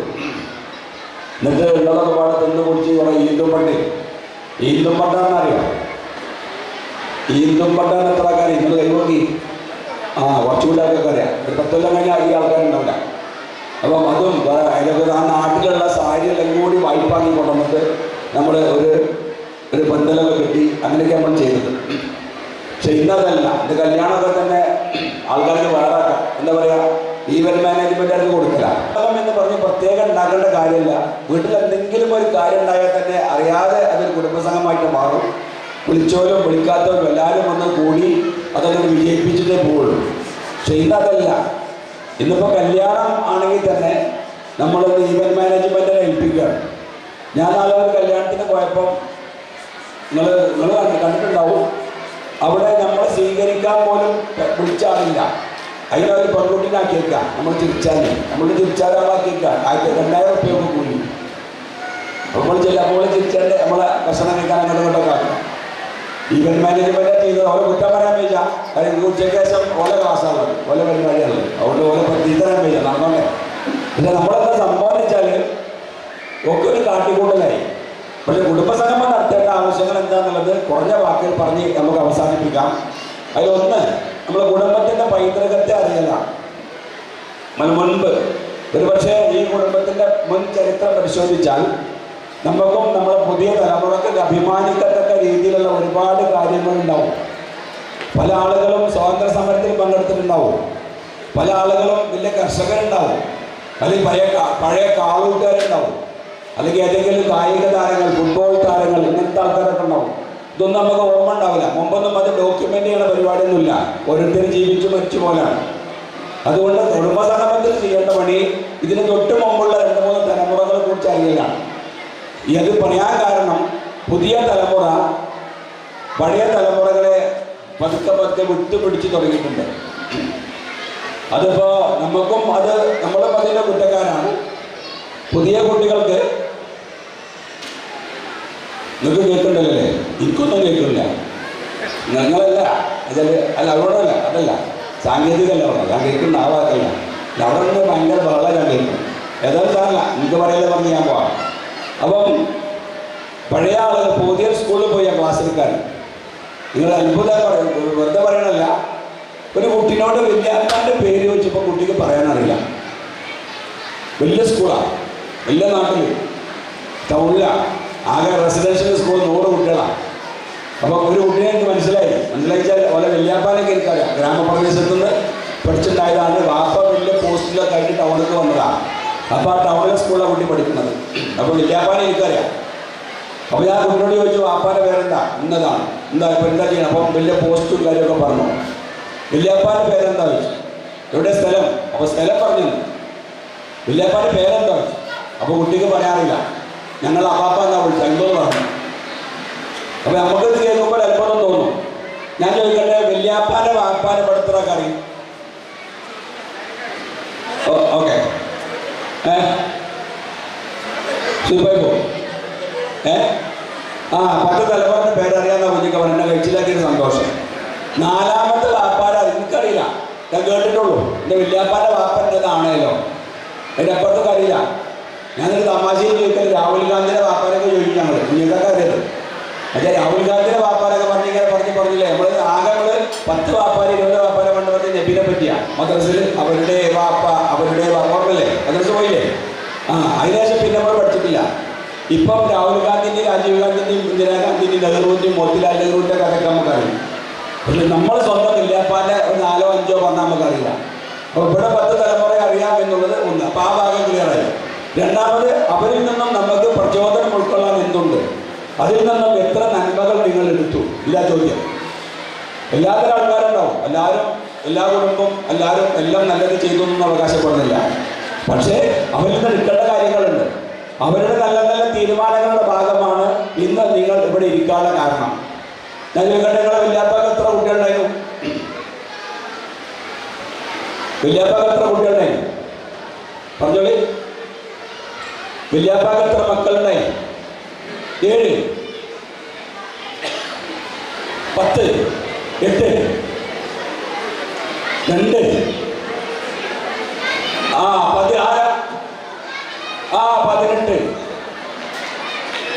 15 15 മേലുണ്ടോ? 15 മേലെ മക്കളുള്ള വല്യാപ്പാരുടെ ആൾക്കാരുണ്ടോ? ഇല്ല. അപ്പൊ അന്ന് 15 മക്കളൊക്കെ ഉള്ളത് കൊണ്ടാണ് നമ്മളിവിടെ ഉണ്ടായത്. ഇപ്പൊ നമ്മൾ ചിന്തിക്കുമ്പോൾ എന്നാൽ അവർ ചിന്തിച്ചില്ലെങ്കിലോ നമ്മൾ എത്ര ഈ 14 ആൾക്കാർ ഇവിടെ ഉണ്ടാവില്ല. ആ 15 കുട്ടികളിലെ വല്യമ്മ പറയാ 2 മതി എന്ന് പറഞ്ഞാൽ എത്രയോ മക്കളൊക്കെ ഉണ്ടാവില്ല. ആലോചിച്ചിട്ട് നമ്മൾ അവരുടെ ആ ഒരു സന്മനസ് എങ്ങനെ ഉണ്ടാക്കിയത്? അവർക്ക് സ്വന്തം വീടുണ്ടായിരുന്നോ? സ്ഥലം ഉണ്ടോ? ഇല്ല. സ്ഥലക്കാരുടെ സ്ഥലം അമ്പലങ്ങളുടെ പേരിൽ ബ്രഹ്മസ്വം, അല്ലെങ്കിൽ ദേവസ്വം, അല്ലെങ്കിൽ ഏത് നമ്പൂരിന്റെ കയ്യിൽ ബ്രഹ്മസ്വം, അതല്ലെങ്കിൽ ഏതേ മലയാളിമാർ. ഞങ്ങൾ അരീക്കോടൊക്കെ ആണെങ്കിൽ കുഴപ്പത്തൊടിക്കാർ, കല്ലെറ്റികളൊക്കെ പറഞ്ഞ് കുറെ മലയാളിമാർ, അവരുടെ കയ്യിലാണ് ഭൂമി ആർക്കില്ല. ആരാധന ഭൂമി കൃഷി ചെയ്യാൻ വേണ്ടി നമ്മുടെ വല്യപ്പന്മാരൊക്കെ വാങ്ങി അതിനകത്ത് കൃഷി ചെയ്യും. ആ പറമ്പിൽ ഒരു കൂര വെച്ച് കെട്ടും. ആ കൂര വെച്ച് കെട്ടിയ വല്യാപ്പാര് നമ്മളെ കണ്ട ഏറ്റവും വലിയ സ്വഭാവം, അല്ലെങ്കിൽ അവരിൽ കണ്ടൊരു ക്വാളിറ്റി, ഭയങ്കര ഈമാനായിരുന്നു. അവർക്കുള്ളതും നമുക്കില്ലാത്തതുമാണ്. നമുക്കൊരു വിശ്വാസമില്ല, നാളത്തെക്കുറിച്ചൊരു പ്രതീക്ഷ നമുക്കില്ല. പക്ഷെ അവർക്കതല്ല, അവർ നാളെയെ കുറിച്ചൊക്കെ തവക്കൽത്തോ അല്ല കറക്റ്റ് ചെയ്ത് അവർക്ക് ഒരു അള്ളാനെ തവക്കലാക്കി. അതുകൊണ്ടാണ് 10 12 കുട്ടികളുണ്ടായത്. എൻ്റെ ഒരു വല്യമ്മക്ക് 12 കുട്ടികളുണ്ട്, 12 എണ്ണം. ഒരു കുട്ടി ചെറുപ്പത്തിലെ മരിച്ചുപോയി, ബാക്കി 11 ആളുണ്ടായിരുന്നു. ആ 11 ആളിപ്പോൾ മൂത്തന്മാരും അമ്മമാരൊക്കെ കുറച്ച് മരിച്ചു ബാക്കിയുണ്ട്. എൻ്റെ അമ്മയൊക്കെ പലതില്ല ഉണ്ട്. പക്ഷേ മറ്റേ വല്യമ്മക്ക് 8 എണ്ണം ഉള്ളൂ. എന്താ കാരണം അറിയാം? ഹലോ, ഒരു വല്യമ്മക്ക് 12 എണ്ണം ഉണ്ട്, എൻ്റെ ബാപ്പാൻ്റെ അമ്മക്ക് 8 എണ്ണം ഉള്ളൂ. എന്താ കാരണം? അതിന് കാരണം നിങ്ങൾക്ക് തമാശ തോന്നും, എനിക്ക് ഭയങ്കര സങ്കടമായിരുന്നു. ഞാൻ പറയണോ? 8 എണ്ണായപ്പോൾ വല്യാപ്പ മരിച്ചു. കണ്ടോ, നിങ്ങൾക്ക് തമാശ തോന്നുന്നില്ലേ? എനിക്കിപ്പോൾ വല്യാപ്പ മരിച്ചതല്ല പറയാം. അപ്പോൾ 8 എനിക്ക് മരിച്ചിട്ടില്ലെങ്കിലോ 16 ഉണ്ടാവും. എൻ്റെ വല്യമ്മ നല്ല സുന്ദരി. 30ാമത്തെ വയസ്സിൽ തന്നെ 8 കുട്ടികളെ മക്കളായപ്പോൾ തന്നെ വല്യാപ്പ മരിച്ചുപോയി. പിന്നെ വല്യമ്മക്കാരെ കല്യാണം കഴിക്കാൻ സമ്മതിച്ചില്ല. അങ്ങനെ ആ 8 കുട്ടികളെ വീട്ടിൽ പോയി വളർത്തി വലുതാക്കി. നിങ്ങൾ അറിയിക്കാറ് ഒരാളാപ്പാരൊക്കെ ചമ്മാടുണ്ട്, കണ്ണൊക്കെ പരിശോധിക്കുന്ന ഡോക്ടറുണ്ട്, ബോക്കരാജി. ബോക്കരാജിൻ്റെ ആളാപ്പയുണ്ട്. അപ്പോൾ ഞാൻ പറഞ്ഞു വന്നത് ഉമ്മാൻ്റെ ഉസ്മാൻ ഡോക്ടറാണ്, പണ്ട് മുജാഹിദിൻ്റെ ഒക്കെ നേതാവുണ്ടായി പോയത്, അതിൻ്റെ അമ്മാനാണ്. അപ്പോൾ ചുരുക്കി പറഞ്ഞാൽ അവരൊക്കെ അന്ന് 2 എണ്ണം മതി 3 എണ്ണം മതി എന്നാലും എൻ്റെ വല്യമ്മ എന്നാലും 2 എണ്ണം മതി എന്ന് പറഞ്ഞെങ്കിൽ ബോക്കരാജി ഉണ്ടാവില്ല. ബോക്കരാജി ഏറ്റവും ചെറിയ കുട്ടിയാണ്. 7ാമത്തത് ബോക്കരാജി, 8ാമത്തത് പിന്നെ ഒരു അമ്മായിയുള്ളൂ. 2 എണ്ണം മതി പറഞ്ഞാൽ എൻ്റെ വാപ്പനുണ്ടാവും, എൻ്റെ വാപ്പ 3ാമത്താണ്. അപ്പോൾ നമ്മളിപ്പോഴത്തെ നിലപാട് വല്യപ്പാരെന്ന് എടുക്കേണ്ടത് അവരുടെ ആ ഈമാൻ, അത് നമ്മൾ ഏറ്റെടുക്കുക. ഈ അള്ളാഹ് തവക്കുലാക്കുന്ന പരിപാടി നമ്മളെപ്പോഴും ടെൻഷനും ബേജാറും ഒക്കെ ആയിട്ട് നടക്കുകയാണ്. എന്നാലും വല്ലതും കയ്യിലുണ്ടോ എന്നൊന്നും അറിയില്ല. അപ്പോൾ തന്നെ ആണുങ്ങളുടെ എണ്ണം കുറവാണ്. അങ്ങനെയല്ലേ? എന്താ കുഴപ്പമില്ലല്ലോ. ചിലപ്പോൾ പെണ്ണുങ്ങളെ മാത്രം കാണാൻ അസുഖമുണ്ടേ, അതൊന്നുമല്ലല്ലോ ഇപ്പോൾ അല്ലേ? ഇവിടെ ഒരു പേരുള്ള ആളുകൾ, ഇവിടെ 3 പേര്, ബാക്കി ആണുങ്ങളൊക്കെ ഇവിടെ ഭയങ്കര തിരക്കാണ്. ഒരു വസ്തു തീരുമാനിച്ചത് എന്നാൽ തന്നെ ഇന്നൊരു ദിവസം ഒഴിവിടാൻ പറഞ്ഞാൽ അയാൾ കഴിയില്ല. അപ്പടിയാ ഭയങ്കര തിരക്കും. പെരുമ്പാച്ചിൽ പയനാണ്. ഞങ്ങൾക്ക് സത്യം പറയാം, ഒരു 5000 രൂപ വായ്പ വെച്ചാൽ മറ്റൊന്നും ഇല്ല. ദത്തിന് വയ്യാത് ആലോചിച്ചു. അങ്ങനെ പരക്കം വയ്യാണെങ്കിൽ ഒരുപാട് പൈസ ഒക്കെ വേണ്ട. ആരും 10 ദിവസമല്ല, 15 കട. അപ്പം ആ രീതിയിലാണ് നമ്മുടെ അവസ്ഥ. അതുകൊണ്ട് ഞാൻ പറഞ്ഞത് വല്യാപ്പന്മാരിൽ നിന്നും നമ്മൾ ഉൾക്കൊള്ളേണ്ടത് അവരുടെ ആ ഈമാന്റെ ഭാഗമാണ്. അതുകൊണ്ടാണ് നമ്മളിന്നിവിടെ നിലനിൽക്കുന്നത്. അവർ യാതൊന്നും മുമ്പിലേക്ക് നോക്കുമ്പോൾ സ്വന്തമായിട്ടൊരു ഭൂമി പോലും ഇല്ലാതെ, സ്വന്തം വീട് പോലും ഇല്ലാതെ ആരാന്റെ പറമ്പിൽ വെച്ച് കെട്ടി താമസിക്കുമ്പോഴും 8ഉം 10ഉം 12ഉം മക്കളുണ്ടായിട്ട് ആ ഉണ്ടായതിൻ്റെ അനന്തര ഫലമായിട്ട് അനുഭവിക്കുന്ന ആൾക്കാരാണ് നമ്മൾ. ഒന്ന് അത് ഉൾക്കൊള്ളണം. 2, അവർ ചെയ്തത് കഠിനാധ്വാനികളായിരുന്നു. ഒരു മിനിറ്റോ ഒഴിവിട്ടിട്ടില്ല. കൃഷി അല്ലെ, എന്തെങ്കിലും അവർക്ക് പണി, എന്തെങ്കിലും തൊഴിലവസരം ഇല്ലാവർക്ക്. അത് നോക്കണമെങ്കിൽ നിങ്ങൾ SLC ബുക്ക് നോക്കിയാൽ മതി. നിങ്ങൾ SLC ബുക്കിൽ വാപ്പാന്റെ പേരുണ്ടാവും. ആ പേരിന്റെ പുറത്ത് ജോലി എന്താ ഇല്ലേ, കൃഷി അല്ലെങ്കിൽ കൂലി. അതെന്താ ഇതാ കാരണം? നിങ്ങൾ പറഞ്ഞു കൊടുത്തൊന്നുമല്ല. സ്കൂൾക്ക് ചേർക്കാൻ എന്താ വാപ്പാന്റെ പേര് റഹ്മാൻ. എന്താ പണി? ഒന്നും ഉണ്ടല്ല. ഹെഡ്മാസ്റ്ററിനെ നോക്കിയിട്ട് ഇതാ കൃഷി, വേറെ ഒന്നും ഇതല്ല. ഒന്നുകൂടെ കൂലി അല്ലെങ്കിൽ കൃഷി. ആ കൃഷിയെ മാത്രം അവലംബിച്ചുകൊണ്ടാണ് ഈ തലമുറയെ അവരുണ്ടാക്കിയെടുത്തത്. ഒരു പ്രതീക്ഷയും മുമ്പിലുണ്ടായിരുന്നില്ല. വീടില്ല, സ്ഥലമില്ല, ഒന്നുമില്ല. എന്ത് തിന്നും അല്ലെ? എപ്പോഴും ചോദ്യം അതാണ് വീട്ടിലൊക്കെ. എത്താപ്പ തിന്ന, നമ്മൾ ഭാഷയെ പറഞ്ഞു എന്ത് കഴിക്കുമെന്നുള്ളതാണ് അന്നത്തെ ചോദ്യം. എന്താ വലിയ ചോദിക്കാൻ കാരണം? ഒരു വസ്തു ഉണ്ടാവില്ല. ചിലപ്പോൾ അരിമണി വറക്കും. ഗവൺമെന്റ് അറിയാം ഇല്ല, ഇവിടെ ചോദിച്ചു നോക്കി ഇല്ല, കുറച്ച് അരിമണി ഉണ്ടാവും. അതൊക്കെ വറുത്തിട്ട് കണ്ട ചായ കിട്ടുന്ന അത് അവരുടെ ഭക്ഷണം. വന്ന് വല്യമ്മ അങ്ങനെ അല്ലെങ്കിൽ ഉമ്മൊക്കെ അന്നിങ്ങനെ വരുമ്പോൾ ചോദിക്കുക എന്താപ്പം തിന്നാന്ന് ചോദിച്ചിട്ട് ഇങ്ങനെ ഇടങ്ങാറാവും. ഇന്നത്തെ അമ്മമാരും അങ്ങനെ തന്നെയാണ്. എന്താപ്പം തിന്നാ ചോദിക്കുന്നത്. പക്ഷെ അർത്ഥം രണ്ടാണ്. അതെന്താ? അന്ന് വല്യമ്മ എന്താപ്പം തിന്നാന്ന് ചോദിച്ചത് ഒന്നും ഇല്ലായിട്ടാണ്. എത്താറപ്പേ തിന്നാന്നാ. ഇന്നിപ്പോൾ നെയ്ച്ചോറുണ്ട്, ചിക്കൻ ബിരിയാണി ഉണ്ട്, മന്തി, പിന്നെ കയ്യിൽ പറയാൻ കഴിയാത്ത ഒരുപാട് ദീർഘപ്പെത്താ തിന്നാന്നപ്പം അന്നത്തെ ചർച്ച. അപ്പൊ ഈ ഒരു മാറ്റത്തിലേക്ക് നമ്മളെത്തി. അന്ന് എന്ത് തിന്നുമെന്നറിയാത്ത കാലത്ത് പോലും ഭാവിയെ കുറിച്ച് പഠിച്ചോനെ മാത്രം തവക്കലാക്കിയിട്ട് അവർ കാണിച്ച ഏറ്റവും വലിയ ത്യാഗത്തിന്റെ ഒരു അനന്തര ഫലം നമ്മൾ അനുഭവിക്കുന്നു. ഈ കുട്ടി വന്നാണ്ട് വാപ്പേ ചോദിക്കണില്ല, വാപ്പാനോട് മുന്നിടില്ല. ഉമ്മാരുടെ ഉമ്മ ഒരു 100 രൂപ എന്നാണ് എന്ന് പറയുമ്പം ഉമ്മ എന്താ പറയേണ്ടത്? സത്യത്തിൽ എന്ത് പറയണം? എത്ര എന്നോട് വെച്ചാടാ എനിക്കല്ല 100 വാപ്പ തന്നെ, വാപ്പല്ല എനിക്ക് നീ ചോദിച്ചു നോക്ക് എന്ന് പറയാൻ വന്നത്. പക്ഷെ ഇപ്പോൾ കണ്ട് ശാക്തീകരിച്ചിട്ട് ഓരോട് വലിയ ആളായിട്ട് ഓള് പറയാം നോക്കിയാണേ 300 രൂപ വേണമല്ലോ. ഇംഗ്ലീഷ് പറഞ്ഞ ഓള് മലയാളത്തിലാക്കി കൊടുക്കണില്ല.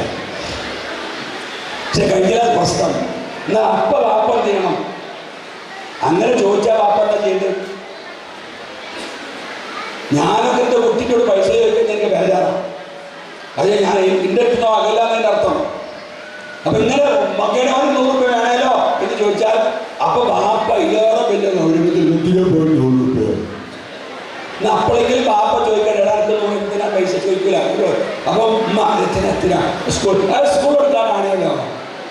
ഒരു പേരേത്, ഒരു കുടുംബം. അത് വാപ്പ എന്ന് പറഞ്ഞൊരു ഒബ്ജക്റ്റ് അവിടെ ഉണ്ട്. ഞാൻ നിങ്ങൾക്കൂടെ കുടുംബസംഗമം നടത്തുക 10-50 കൊല്ലം മുമ്പ് നടന്ന വാപ്പാനെ പറ്റിയ ഇപ്പൊ പഠിക്കുന്ന വാപ്പാനെ പറ്റി സംസാരിക്കും. എന്താ പോലെ കഥ, എത്ര പോലെ അധ്വാനം. ഒരു മിനിറ്റ് പോയിക്കൊണ്ട് പോകല്ലേ, വർക്കമ്പാച്ചിൽ പാലിന് പ്രത്യേക ഭാഗ്യാകാത്ത കാലം. അതുകൊണ്ട് ആ കാലഘട്ടത്തിൽ ഈമാനോടുകൂടി ജീവിച്ച് അവരൊക്കെ കൃഷിയെ മാത്രം അവലംബിച്ച് ജീവിച്ച് അതുകൊണ്ട് തന്നെ അവർക്ക് എല്ലാ ഹൈറും വർക്കൊക്കെ കൊടുത്ത് നമ്മൾ അതിൽ നിന്ന് അകന്നു. ഞാൻ ചോദിക്കട്ടെ, ഈ കൂട്ടത്തിൽ എന്തെങ്കിലും കുഴിച്ചിട്ടുണ്ടാക്കാത്ത എത്ര ആളുണ്ട്?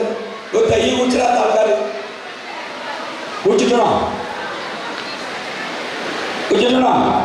നബി സല്ലല്ലാഹു അലൈഹി വസല്ലം പറഞ്ഞു, എന്തെങ്കിലും കുഴിച്ചിട്ടിടാത്തവൻ എന്റെ സമുദായത്തിൽപ്പെട്ടവനല്ല.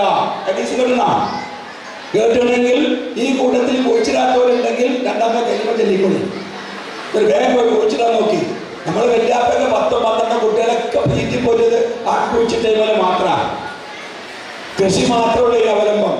അതുകൊണ്ട് തന്നെ അവർക്ക് ആർക്കും ഷുഗറും പ്രഷറും കൊളസ്ട്രോളും ഒന്നും ഇല്ലേനി. അങ്ങനെ സ്വക്കട നമ്മൾ കേട്ടില്ല. കേട്ടോടാ വല്യാപ്പം വെച്ചതൊന്നും വേണ്ട. വല്യാപ്പം അങ്ങനെ എല്ലാ സജീവമായിട്ട് നടക്കണ കൂട്ടത്തിൽ ഒന്ന് വീട് പോയി. വീടപ്പം മുറിയായി. എൻ്റെ വലിയ വെച്ച അങ്ങനെ പക്ഷെ ബാത്റൂമിൽ വീട് വീടപ്പം മുറിയായി. മുറിയെന്നൊക്കെ പിന്നെ നോക്കിയപ്പോൾ അപ്പൊ പറഞ്ഞു ആ അമ്മക്ക് ഷുഗർ ഉണ്ടായിരുന്നു.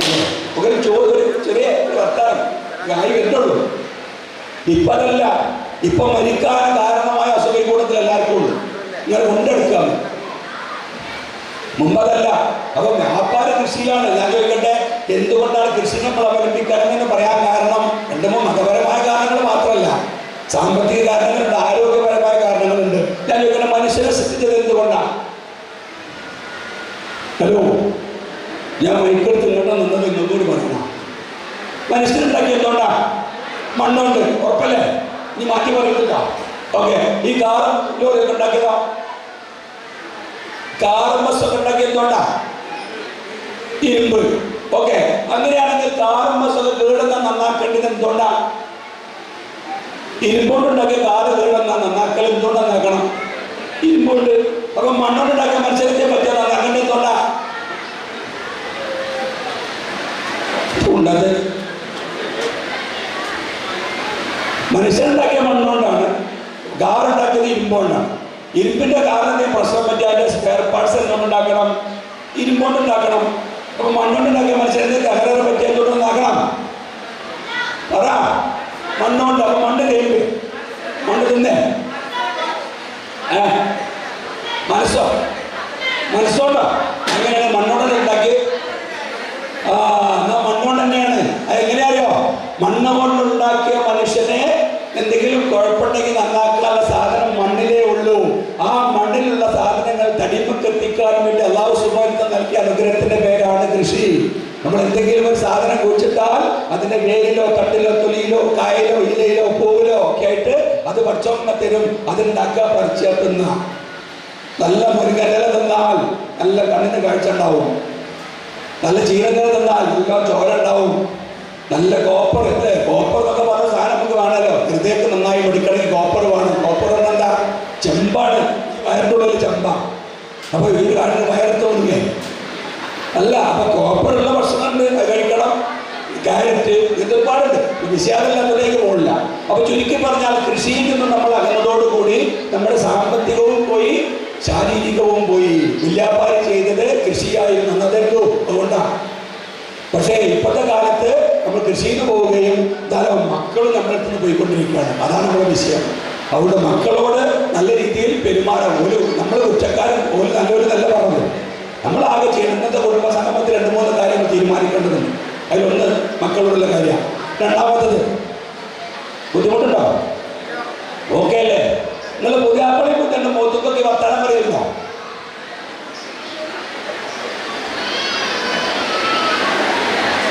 മാണ്ടാത്തിന് ചോദിച്ചാ ഹസ്ബൻഡ് വൈഫ് കുടുംബം തന്നെ പുതിയാപ്പിളിയും പുതിയല്ലേ? കാപ്പിയും അല്ലെങ്കിൽ ഭാര്യ ഭർത്താക്കന്മാർ തമ്മിൽ മുഖത്തോട് മുഖം നോക്കി സംസാരിക്കാറുണ്ടോ? ഉണ്ടോ? എന്താ പറയല്? അത് നിങ്ങൾ പറയാൻ പറ്റുമോ? എന്നോട് പറയണ്ട. അതല്ല ഞാൻ ഇന്ന് പുതിയ കണ്ടെത്തൽ പറയുന്നത്. ഭാര്യ ഭർത്താക്കന്മാർ തമ്മിൽ മുഖത്തോട് മുഖം നോക്കി സംസാരിക്കുന്നത് കുറഞ്ഞിട്ടുണ്ടായിരുന്നു. അതിനകത്ത് ഇഷ്ടമില്ലാന്നോ സ്നേഹമില്ലാന്നോ തെറ്റാന്നോ ഒന്നുമില്ല. മുഖത്തോട് മുഖം നോക്കൂല, കാര്യങ്ങളൊക്കെ നടക്കും. ചായായോ ചോറായോ എൻ്റെ പെണ്ണിനോടെ ഷർട്ടോടെയൊക്കെ ചോദിക്കും. ഇവിടെ മുമ്പിൽ തരും, പെണ്ണുങ്ങൾ തരും. പെണ്ണുങ്ങൾക്കെന്റെ ആവശ്യമെങ്കിൽ കൂട്ടാൻ വെക്കാനൊന്നുമില്ല കേട്ടോ. നീ വാങ്ങിക്കൊണ്ടിട്ടോ, കക്കൂസിൽ കുഴപ്പം പീസായിട്ടോ ഒക്കെ പറയും. അതൊക്കെ കൊണ്ടു കൊടുക്കും.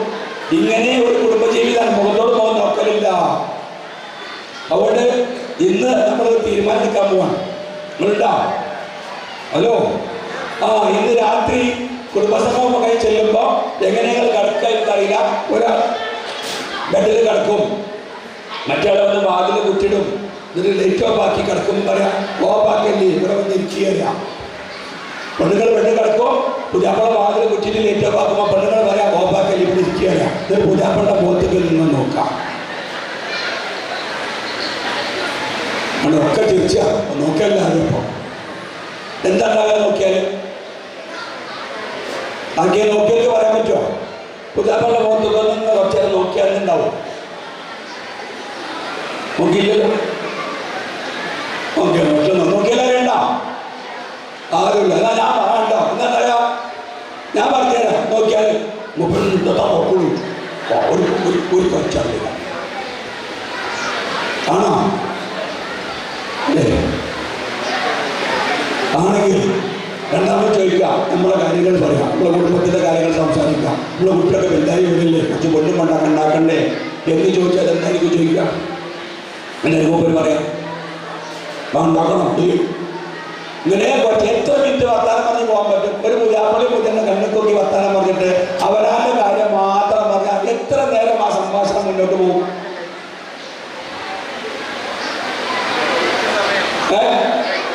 കുറച്ച് സമയം, എന്നാലും മിനിറ്റ് പറഞ്ഞാല് 5 മിനിറ്റ്. സത്യസന്ധതയ്ക്ക് നന്ദിയുണ്ട്. 5 മിനിറ്റൊന്നും പോല. മിക്കവാറും 3ാമത്തെ ചോദ്യം തെറ്റാക്കാണ്ടല്ലേ ഏറ്റവും തെറ്റാണ്. ഇതാണ് കുടുംബം. ഇതാണോ കുടുംബം? ഇതല്ലല്ലോ കുടുംബം. കുടുംബം എന്ന് പറഞ്ഞാൽ ഭാര്യ ഭർത്താവും തമ്മിൽ സംസാരിച്ചിരുന്നാൽ നേരം പോണെന്ന് അറിയാൻ പാടില്ല. അപ്പൊ നേരം പോണ അറിയില്ലപ്പം എപ്പോഴാ ആരാനെ പറ്റി പറയണം. അത് കെട്ടില്ലേ അപ്പാണ് സുഖയാ കൊടുക്കണം, കോഴി ഊന്നാണ്. അവരാരെ പറ്റി പറഞ്ഞാൽ അവരും ഉണ്ടാക്കില്ല. അപ്പം കുടുംബത്തിൽ നിന്ന് കൊണ്ടുവരേണ്ട 1ാമത്തെ പരിപാടി ഇന്ന് പുതിയാപ്പളി പുതിയ നമ്മൾ ഇന്ന് വർത്താനം പറഞ്ഞു തുടങ്ങും. ഓക്കെ അല്ലേ? Hello, okay. 2, കുട്ടികളെ കെട്ടിപ്പിടിച്ച് ഉമ്മ കൊടുക്കുക. എന്താ കുട്ടികളെ കെട്ടിപ്പിടിച്ച് ഉമ്മ കൊടുത്തുള്ള സുഖം? എന്താ? ഒരുപാട് വിപത്തുകളെ ഒഴിവാക്കാൻ നിങ്ങൾ കൊടുക്കുന്ന ഒരു ഉമ്മ കൊണ്ട് സാധിക്കും. എന്താ? ഇപ്പൊ കഴിഞ്ഞ കൊല്ലം മുമ്പ് വരെ ഞങ്ങളൊക്കെ ക്ലാസ്സിലൊക്കെ വിളിച്ചാൽ, സ്കൂൾക്കൊക്കെ വിളിച്ചാൽ ഭയങ്കര സങ്കടമാണ്. എന്തിനാ പറ്റിയ ക്ലാസ്? മദ്യത്തിനെതിരെ, മയക്കുമരുന്നിനെതിരെ. ആരോട്? ഈ ഇപ്പൊ മക്കളോട്. എന്താ കാരണം? ആ സ്കൂളിലെ പരിസരത്ത് എവിടെയോ ആരോ എന്തോ ഈ കുട്ടികളൊന്നും അറിയാനല്ല അവിടെ എന്തോ ഒന്ന് പിടിച്ചു. അപ്പോൾ അതിന് കമ്മിറ്റിക്കാരും ഒക്കെ പാട് ഇടപെട്ട് ഓലങ്ങട്ട് ആളായാണ്ട് ബോധവൽക്കരണം. അപ്പടി ഇപ്പടി ഇതിൽ 100 കുട്ടികളെ കൊണ്ടു നിർത്തും. 2 ക്ലാസ്, ഒന്ന് എക്സൈസ് ഇൻസ്പെക്ടറോ അല്ലെങ്കിൽ പോലീസ് ഇൻസ്പെക്ടറോ ഉണ്ടാവും, ഒന്ന് നമ്മളെ പോലത്തെ ഒരാളും ഉണ്ടാവും. അപ്പൊ ആദ്യത്തെ ക്ലാസ് ഓലെടുക്കും. നമുക്ക് വേറെ പണിയില്ലല്ലോ, നമുക്ക് വേറെ പണിയില്ലാത്തത് കുഴപ്പമില്ല. അങ്ങനെ 30 ക്ലാസ് എടുത്തുകൊണ്ട് പറയും, ആ 200 രൂപ നാളെ ഒരു കുട്ടീനെ പിടിച്ചോ, അത് അങ്ങനെ ABCDFGH ഇവിടെ വെച്ചിനി, HITH ഇവിടെ വെച്ചിനി, AKH അങ്ങനെ വെച്ചിനി. ഇങ്ങനെ ക്ലാസ് കഴിഞ്ഞോട് കൂടി എന്താവും വെച്ചാൽ ആദ്യം 5 മിനിറ്റൊക്കെ അറിയുന്നില്ല. ഇപ്പൊ 300ത്തിന് മനസ്സിലാക്കി ഇവിടെയൊക്കെ എന്തൊക്കെയാ വെക്കല്. ഇപ്പൊ ക്ലാസ് നിരോധിച്ച് ഇപ്പൊ പറയാൻ പാടില്ല. ആ ക്ലാസ് കൊടുക്കേണ്ടത് രക്ഷിതാക്കൾക്കാണ്. ഈ പരിസരത്ത് എന്തെങ്കിലും ഒരു വേണ്ടാത്തരം കണ്ടാൽ അതിനെക്കുറിച്ച് ചർച്ച ചെയ്യേണ്ടത് അവിടുത്തെ കുടുംബങ്ങളാണ്, മഹല്ലാണ്, അവിടുത്തെ മുതിർന്നവരാണ്, കുട്ടികളല്ല. ആ മുതിർന്നവരെ വിളിച്ചിട്ട്, രക്ഷിതാക്കളെ വിളിച്ചിട്ട് പറയാം. എന്താ പറയുക? ഒറ്റ പ്രതിവിധി, നിങ്ങൾ എന്നും രാവിലെയും വൈകുന്നേരം കുട്ടിക്ക് ഉമ്മ കൊടുത്താൽ മതി. സ്കൂളിൽ പെരീക്കും എൻ്റെ കുട്ടീനെ പാപ്പ അസ്ലാം ഒരു ഉമ്മട്ട് വിട്ടാൽ അങ്ങനെ സ്ഥിരമായിട്ട് ഉമ്മ കൊടുക്കുന്ന ഉറപ്പില്ലൊരു കുട്ടി പുകവലി മദ്യപാനം പഠിക്കോ? എങ്ങനെ പഠിച്ചാൽ നമ്മൾ ആരോ ചങ്ങായിമാരെ തരും. അപ്പൊ ആദ്യത്തെ വലിക്കന്നെ വേണം. അപ്പത്തോളം പാപ്പം വരും. എന്താ ഇങ്ങനെ വാപ്പാര് ഉമ്മ കൊടുത്ത് കുട്ടികൾ വീട്ടിലുള്ള സമയത്ത് വാപ്പാര് വരികയാണെങ്കിൽ നേരെ വാപ്പാര് കുട്ടികളെ ഇട്ട് പോയിട്ട് തലമുറയിൽ ഉമ്മെടുത്ത് അങ്ങനെ എപ്പോഴും നിങ്ങളെ ഇന്റിമസിയിൽ, എന്താ ഇന്റിമസിയിൽ എന്ന് പറഞ്ഞാൽ 30 സെന്റിമീറ്റർ അടുത്ത് ഒരടി അകലത്തിൽ കുട്ടികൾ വേണം. ഇന്ന് കുട്ടികൾ എവിടെയോ ആണ്. 3 അടിയല്ല, 3 മീറ്റർ അപ്പുറത്താണ്. മക്കളൊന്നും നമ്മുടെ അടുത്തേക്കേ വരില്ല. എവിടെ വരുന്നത്? 30 സെന്റിമീറ്റർ അകത്ത് ഈ അടുത്ത് കുട്ടി വേണം. നമ്മൾ ചേർന്ന് വേണം. അത് ഇന്റിമസി. മുഹറമായിട്ടുള്ള ആളുകൾ നിൽക്കേണ്ടത് എവിടെയാണ്? ഒരടി അകത്ത്. ആരോടൊക്കെ? ഉമ്മാനോട്, വല്യമ്മാനോടൊക്കെ. വല്യമ്മാൻ എത്ര വിട്ട് നിൽക്കണം? 30 സെന്റിമീറ്റർ അടുത്ത് നിൽക്കണം. അതിനുള്ളിലാണ് നിൽക്കേണ്ടത്. വല്യമ്മാനുണ്ടെങ്കിൽ വല്യമ്മാനടുത്തേക്ക് പോകില്ല. നിൽക്കാൻ വേണ്ടിയതാ. അതല്ല, 30 സെന്റിമീറ്റർ ഒരടി അകലത്തിൽ നിങ്ങളെ കുട്ടികളും ഉമ്മാനും വാപ്പാടൊക്കെ ജീവിക്കേണ്ട ഒരു കലാമിറ്റി പേരുണ്ടാവില്ല. ആ കുട്ടികൾ വരുമ്പോൾ ഉമ്മ കൊടുക്കുക, അങ്ങോട്ട് കൊടുത്ത് ഉമ്മ കൊടുത്ത്, രാവിലെ നീക്കുമ്പോൾ ഉമ്മ കൊടുത്ത്, അങ്ങനെ ഉമ്മ കൊടുത്ത് കാട്ടിക്കൂട്ടലാണ്. ഉമ്മ കൊടുക്കുക വലിയ സംഭവമാക്കണ്ട, ഒന്ന് ചേർത്ത് പഠിച്ചൂല. അങ്ങനെ വിട്ടാൽ ആ കുട്ടി പുകവില മദ്യപാനം പഠിക്കൂല, ഉറപ്പാണ്. പക്ഷെ ബ്രാക്കറ്റിലൊരു കാര്യം ശ്രദ്ധിക്കുക, വാപ്പാനെ മണക്കരുത്. ഉമ്മ കൊടുക്കണ വാപ്പാനെ മണക്കാൻ പാടില്ല. ഉമ്മ കൊടുക്കണ വാപ്പാനെ മണക്കില്ല, മണക്കിട്ട് പോകും വേണ്ട. അത് നോക്കണേ, അത് അങ്ങോട്ട് പറയുമല്ലോ. അതുകൊണ്ട് കുട്ടികളെ ചേർത്ത് പിടിച്ച് 30 സെന്റിമീറ്റർ അടുത്ത് ആ വലയത്തിനുള്ളിൽ നിങ്ങളുടെ മാതാപിതാക്കളും ഉമ്മയും വല്യമ്മയും നിങ്ങളായിട്ട് ബന്ധപ്പെട്ട എല്ലാവരും ഉണ്ടെന്ന് ഉറപ്പുവരുത്തുക. അവിടെ സന്തോഷങ്ങൾ ഉണ്ടാക്കുക. എങ്ങനെ സന്തോഷം ഉണ്ടാക്കാം? സന്തോഷം പുറത്തുനിന്ന് കൊണ്ടുവരാൻ കഴിയില്ല, നമ്മൾ ഉണ്ടാക്കണം. നമ്മൾ ഉള്ളുന്ന സന്തോഷം വരിക. അത് വെച്ചു ഈ കുട്ടി വന്നാണ്ട് വാപ്പേ ചോദിക്കണില്ല, വാപ്പാനോട് മുണ്ടിടില്ല. ഉമ്മാനെടുത്ത് ഉമ്മ ഒരു 100 രൂപ എന്താണ് എന്ന് പറയുമ്പം ഉമ്മ എന്താ പറയുന്നത്? എന്താ പറയേണ്ടത്?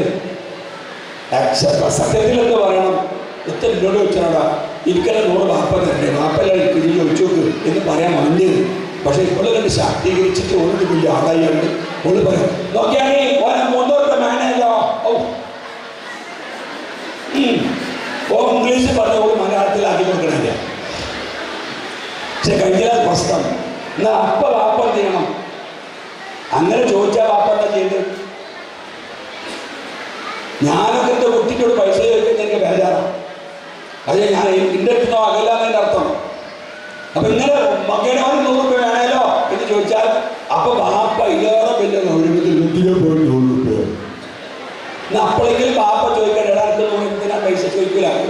അപ്പൊ എത്തിനാ സ്കൂൾ എടുക്കാനാണല്ലോ. ഒരു പേരേത് ഒരു കുടുംബം. വാപ്പ എന്ന് പറഞ്ഞൊരു ഒബ്ജക്റ്റ് അവിടെ ഉണ്ട്. ഞാൻ നിങ്ങൾക്കൂടെ കുടുംബസംഗമം നടത്തുക 10-50 കൊല്ലം മുമ്പ് നടന്ന വാപ്പാനെ പറ്റിയ ഇപ്പൊ പഠിക്കുന്ന വാപ്പാനെ പറ്റി സംസാരിക്കും. എന്താ പോലെ കഥ, എത്ര പോലെ അധ്വാനം. ഒരു മിനിറ്റ് പോയിക്കൊണ്ട് പോകല്ലേ വർക്കമ്പാച്ചിൽ പാലിന് പ്രത്യേകിച്ച് ഭാഗ്യാകാത്ത കാലം. അതുകൊണ്ട് ആ കാലഘട്ടത്തിൽ ഈമാനോടുകൂടി ജീവിച്ച് അവരൊക്കെ കൃഷിയെ മാത്രം അവലംബിച്ച് ജീവിച്ച് അതുകൊണ്ട് തന്നെ അവർക്ക് എല്ലാ ഹൈറും വർക്കൊക്കെ കൊടുത്ത് നമ്മൾ അതിൽ നിന്ന് അകന്നു. ഞാൻ ചോദിക്കട്ടെ, ഈ കൂട്ടത്തിൽ എന്തെങ്കിലും കുഴിച്ചിട്ടുണ്ടാക്കാത്ത എത്ര ആളുണ്ട്? ഒരു തൈ കുഴിച്ചിടാത്ത ആൾക്കാർ കുഴിച്ചിട്ടണോ? നബി സല്ലല്ലാഹു അലൈഹി വസല്ലം പറഞ്ഞു, എന്തെങ്കിലും കുഴിച്ചിട്ടിടാത്തവൻ എന്റെ സമുദായത്തിൽപ്പെട്ടവനല്ല. ഹദീസ് കേട്ടിട്ടുണ്ടെങ്കിൽ ഈ കൂട്ടത്തിൽ കുഴിച്ചിടാത്തവരുണ്ടെങ്കിൽ രണ്ടാമത്തെ കലിമ ചൊല്ലിക്കൊള്ളു. ഒരു വേഗം പോയി കുഴിച്ചിടാൻ നോക്കി. നമ്മൾ വല്യാപ്പൊക്കെ 10-12 കുട്ടികളൊക്കെ തീറ്റി പോയത് ആ കുഴിച്ചിട്ട പോലെ മാത്രമാണ്. കൃഷി മാത്രമുള്ള ഈ അവലംബം. അതുകൊണ്ട് തന്നെ അവർക്ക് ആർക്കും ഷുഗറും പ്രഷറും കൊളസ്ട്രോളും ഒന്നും ഇല്ലേനി. അങ്ങനെ സ്വർക്കട നമ്മൾ കേട്ടില്ല. കേട്ടോ വല്യാപ്പ മരിച്ചതൊന്നും വേണ്ട. വല്യാപ്പ അങ്ങനെ എല്ലാ സജീവമായിട്ട് നടക്കണ കൂട്ടത്തിൽ ഒന്ന് വീട് പോയി. വീടപ്പം മുറിയായി. ഇവിടെ വലിയ മരിച്ച അങ്ങനെ പക്ഷെ ബാത്റൂമിൽ പോയി വീടപ്പം മുറിയായി. മുറിയെന്നൊക്കെ പിന്നെ നോക്കിയപ്പോൾ അപ്പൊ പറഞ്ഞു ആ അമ്മക്ക് ഷുഗർ ഉണ്ടായിരുന്നു. ഒരു ചെറിയ വർത്താനം ആയി വരുന്നുള്ളൂ. ഇപ്പൊ അതല്ല. ഇപ്പൊ മരിക്കാൻ കാരണമായ അസുഖ കൂട്ടത്തിൽ എല്ലാവർക്കും ഉള്ളു. ഇങ്ങനെ കൊണ്ടെടുക്കാം. മുമ്പതല്ല. അപ്പൊ വ്യാപാര കൃഷിയിലാണ്. ഞാൻ ചോദിക്കട്ടെ, എന്തുകൊണ്ടാണ് കൃഷി നമ്മൾ അവലംബിക്കണമെന്ന് പറയാൻ കാരണം 2-3 മതപരമായ കാരണങ്ങൾ മാത്രമല്ല, സാമ്പത്തിക കാരണങ്ങളുണ്ട്, ആരോഗ്യപരമായ കാരണങ്ങളുണ്ട്. ഞാൻ ചോദിക്കട്ടെ, മനുഷ്യനെ സൃഷ്ടിച്ചത് എന്തുകൊണ്ടാണ്? ഹലോ, ഞാൻ മൈക്കെടുത്ത് ഇങ്ങോട്ട് നിന്നത് ഇങ്ങോട്ടൂടി പറയണം. മനുഷ്യനുണ്ടാക്കി എന്തുകൊണ്ടാ? മണ്ണുണ്ട്, ഉറപ്പല്ലേ? ഇനി മാറ്റി പറയുന്നില്ല. ഓക്കെ, ഈ കാറും ലോറിയൊക്കെ ഉണ്ടാക്കിയതാ. കാറും ബസ്സൊക്കെ ഉണ്ടാക്കി എന്തുകൊണ്ടാ? ഇരുമ്പ്. ഓക്കെ, അങ്ങനെയാണെങ്കിൽ കാറും ബസ്സൊക്കെ കേടുന്ന നന്നാക്കേണ്ടത് എന്തുകൊണ്ടാ? ഇരുമ്പോണ്ടുണ്ടാക്കിയ കാറ് കേടുന്ന നന്നാക്കൽ എന്തുകൊണ്ടാ നന്നാക്കണം? ഇരുമ്പോണ്ട്. അപ്പൊ മണ്ണോണ്ടുണ്ടാക്കിയ മത്സരത്തെ പറ്റിയ നന്നാക്കേണ്ടത് എന്തുകൊണ്ടാ? ഉണ്ടത് മനുഷ്യനുണ്ടാക്കിയ മണ്ണുകൊണ്ടാണ്. കാറുണ്ടാക്കിയത് ഇരുമ്പോണ്ടാണ്. ഇരുമ്പിന്റെ കാറിന്റെ പ്രശ്നം പറ്റി അതിന്റെ സ്പെയർ പാർട്സ് എന്തുകൊണ്ടുണ്ടാക്കണം? ഇരുമ്പോണ്ടുണ്ടാക്കണം. അപ്പൊ മണ്ണുകൊണ്ടുണ്ടാക്കിയ മനുഷ്യന്റെ തകരാറ് പറ്റി എന്തുകൊണ്ടുണ്ടാക്കണം? പറ. മണ്ണുണ്ട്. അപ്പൊ മണ്ണ് കഴിയുമ്പോ മണ്ണ് തിന്നേ മനസ്സോണ്ടോ? അങ്ങനെയാണ് മണ്ണോടെ ഉണ്ടാക്കി. എന്നാ മണ്ണുകൊണ്ട് തന്നെയാണ്. അതെങ്ങനെയാ അറിയോ? മണ്ണ് കൊണ്ടുണ്ടാക്കിയ മനുഷ്യനെ എന്തെങ്കിലും കുഴപ്പമുണ്ടെങ്കിൽ നന്നാക്കാനുള്ള സാധനം മണ്ണിലേ ഉള്ളൂ. ആ മണ്ണിലുള്ള സാധനങ്ങൾ തടിമക്ക് എത്തിക്കാൻ വേണ്ടി അല്ലാഹു സുബ്ഹാനഹു നൽകിയ അനുഗ്രഹത്തിന്റെ പേരാണ് കൃഷി. നമ്മൾ എന്തെങ്കിലും ഒരു സാധനം കുഴിച്ചിട്ടാൽ അതിന്റെ വേരിലോ തട്ടിലോ തൊലിയിലോ കായലോ ഇലയിലോ പൂവിലോ ഒക്കെ ആയിട്ട് അത് പച്ചോമ്മ തരും. അതുണ്ടാക്കുക, പറിച്ച് തിന്ന. നല്ല മുരുകനില തിന്നാൽ നല്ല കണ്ണിന് കാഴ്ച ഉണ്ടാവും. നല്ല ചീരനില തിന്നാൽ നല്ല ചോര ഉണ്ടാവും. നല്ല കോപ്പർ കോപ്പർ എന്നൊക്കെ പറഞ്ഞ സാധനം നമുക്ക് വേണമല്ലോ. ഹൃദയക്ക് നന്നായി പഠിക്കണമെങ്കിൽ കോപ്പർ വേണം. കോപ്പർ എന്താ? ചെമ്പാണ്. വയറിൻ്റെ ഉള്ളിൽ ചെമ്പ. അപ്പൊ ഈ കാണുന്ന വയറ് തോന്നുകയെ അല്ല. അപ്പൊ കോപ്പറുള്ള ഭക്ഷണമുണ്ട്, അത് കഴിക്കണം. ക്യാരറ്റ്, ഇത് ഒരുപാടുണ്ട്. വിഷയാദില്ലാത്തതിലേക്ക് പോകില്ല. അപ്പൊ ചുരുക്കി പറഞ്ഞാൽ കൃഷിയിൽ നിന്ന് നമ്മൾ അകന്നതോടുകൂടി നമ്മുടെ സാമ്പത്തികവും പോയി, ശാരീരികവും പോയി. വില്യാപാരം ചെയ്തത് കൃഷിയായിരുന്നു അന്നതെന്തോ. അതുകൊണ്ടാണ്. പക്ഷേ ഇപ്പോഴത്തെ കാലത്ത് നമ്മൾ കൃഷിയിൽ പോവുകയും ധാരാളം മക്കളും നമ്മുടെ അടുത്ത് നിന്ന് പോയിക്കൊണ്ടിരിക്കുകയാണ്. അതാണ് നമ്മുടെ വിഷയം. അതുകൊണ്ട് മക്കളോട് നല്ല രീതിയിൽ പെരുമാറാൻ നമ്മൾ കുറ്റക്കാരൻ നല്ലൊരു നല്ല പറഞ്ഞു. നമ്മളാകെ ചെയ്യുന്നത് കുടുംബ സംഗമത്തിൽ 2-3 കാര്യങ്ങൾ തീരുമാനിക്കേണ്ടതുണ്ട്. അതിലൊന്ന് മക്കളോടുള്ള കാര്യമാണ്. രണ്ടാമത്തത്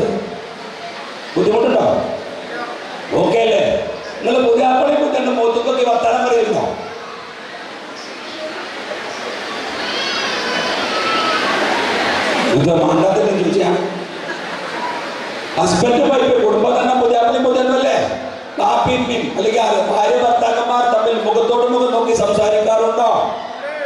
ഉണ്ടോ? എന്താ പറയല്? അത് എന്നോട് പറയാൻ പറ്റുമോ? എന്നോട് പറയണ്ട. അതല്ല ഞാൻ ഇന്ന് പുതിയ കണ്ടെത്തൽ പറയുന്നത്, ഭാര്യ ഭർത്താക്കന്മാർ തമ്മിൽ മുഖത്തോട് മുഖം നോക്കി സംസാരിക്കുന്നത് കുറഞ്ഞിട്ടുണ്ടല്ലോ. അതിനകത്ത് ഇഷ്ടമില്ലാന്നോ സ്നേഹമില്ലാന്നോ തെറ്റാന്നോ ഒന്നുമില്ല. മുഖത്തോട് മുഖം നോക്കൂല, കാര്യങ്ങളൊക്കെ നടക്കും. ചായായോ ചോറായോ എന്റെ പെണ്ണിനോട് ഷർട്ടോടെയൊക്കെ ചോദിക്കും. ഇവിടെ മുട്ടിൽ തരും, പെണ്ണുങ്ങൾ തരും. പെണ്ണുങ്ങൾക്കെത്തി ആവശ്യമില്ലെങ്കില് കൂട്ടാൻ വെക്കാനൊന്നുമില്ല കേട്ടോ, നീ വാങ്ങിക്കൊണ്ടിട്ടോ കക്കൂസിൽ വെള്ളം പീസായിട്ടോ ഒക്കെ പറയും. അതൊക്കെ കൊണ്ടു കൊടുക്കും. ഇങ്ങനെ ഒരു കുടുംബജീവിതം മുഖത്തോട് മുഖം നോക്കലില്ല. അതുകൊണ്ട് ഇന്ന് നമ്മൾ തീരുമാനിക്കാൻ പോവാണ്. നിങ്ങളുണ്ടോ? ഹലോ, ഇന്ന് രാത്രി കുടുംബസംഗമം കൈ ചെല്ലുമ്പോ എങ്ങനെയാണ് കിടക്കുക അറിയില്ല. ഒരാൾ ബെഡിൽ കിടക്കും, മറ്റയാളെ വന്ന് വാതിൽ കുറ്റിടും. എന്നിട്ട് ലൈറ്റ് ഓഫ് ആക്കി കിടക്കുമ്പോൾ പറയാം, ഓഫാക്കല്ലേ ഇവിടെ വന്ന് ഇരിക്കുക. പെണ്ണുങ്ങൾ ബെഡ് കിടക്കും, പുതിയാപ്പള വാതിൽ കുറ്റിട്ട് ലൈറ്റ് ഓഫ് ആക്കുമ്പോൾ പെണ്ണുങ്ങൾ പറയാം, ഓഫാക്കല്ലേ ഇവിടെ ഇരിക്കുക. ഇത് പുതിയാപ്പളുടെ മുഖത്തേക്ക് നിന്ന് നോക്കാം. ഒക്കെ തിരിച്ചാ നോക്കിയല്ലാതെ ഇപ്പൊ എന്താ ഉണ്ടാകാൻ നോക്കിയാല് ആക്കിയ നോക്കിയൊക്കെ പറയാൻ പറ്റുമോ? പുതിയാപ്പളുടെ മുഖത്തേക്ക് നിന്ന് കുറച്ചേരം നോക്കിയാൽ ഉണ്ടാവും. നോക്കിയില്ലല്ലോ. നോക്കിയാലേ വേണ്ട ആരുമില്ല. എന്നാ ഞാൻ പറയണ്ടോ? എന്താ പറയാ? ഞാൻ പറഞ്ഞുതരാം. നോക്കിയാൽ നോക്കുള്ളൂ.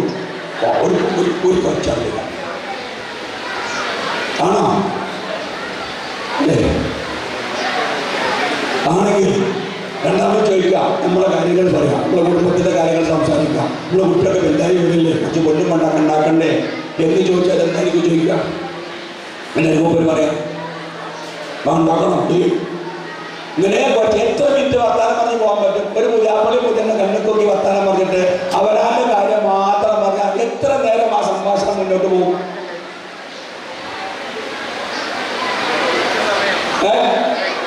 കുറച്ച് സമയം, എന്നാലും മിനിറ്റ് പറഞ്ഞാല്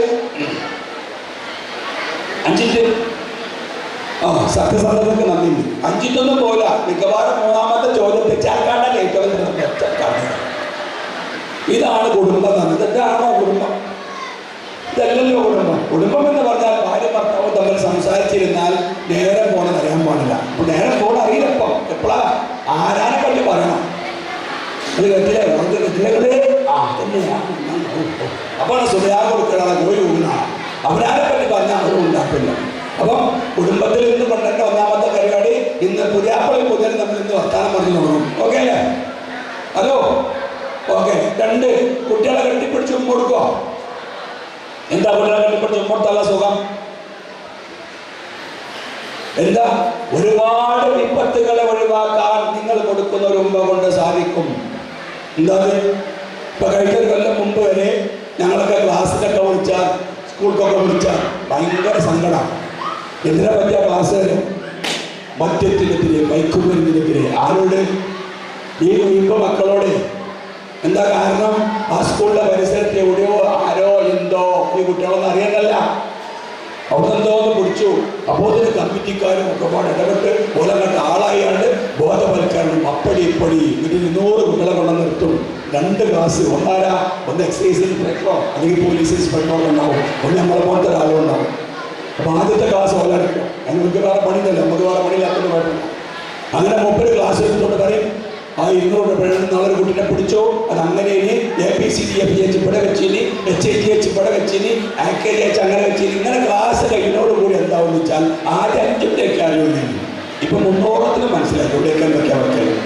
ഇപ്പൊ ക്ലാസ് നിരോധിച്ച് ഇപ്പൊ പറയാൻ പാടില്ല. ആ ക്ലാസ് കൊടുക്കേണ്ടത് രക്ഷിതാക്കൾക്കാണ്. ഈ പരിസരത്ത് എന്തെങ്കിലും ഒരു വേണ്ടാത്തരം കണ്ടാൽ അതിനെക്കുറിച്ച് ചർച്ച ചെയ്യേണ്ടത് അവിടുത്തെ കുടുംബങ്ങളാണ്, മഹല്ലാണ്, അവിടുത്തെ മുതിർന്നവരാണ്, കുട്ടികളല്ല. ആ മുതിർന്നവരെ വിളിച്ചിട്ട്, രക്ഷിതാക്കളെ വിളിച്ചിട്ട് പറയാം. എന്താ പറയണ? ഒറ്റ പ്രതിവിധി, നിങ്ങൾ എന്നും രാവിലെയും വൈകുന്നേരം കുട്ടിക്ക് ഉമ്മ കൊടുത്താൽ മതി. സ്കൂളിൽ പെരീക്കും എൻ്റെ കുട്ടീനെ അസ്ലാം ഒരു ഉമ്മട്ട് വിട്ടാൽ അങ്ങനെ സ്ഥിരമായിട്ട് ഉമ്മ കൊടുക്കുന്ന ഉറപ്പില്ലൊരു കുട്ടി പുകവലി മദ്യപാനം പഠിക്കോ?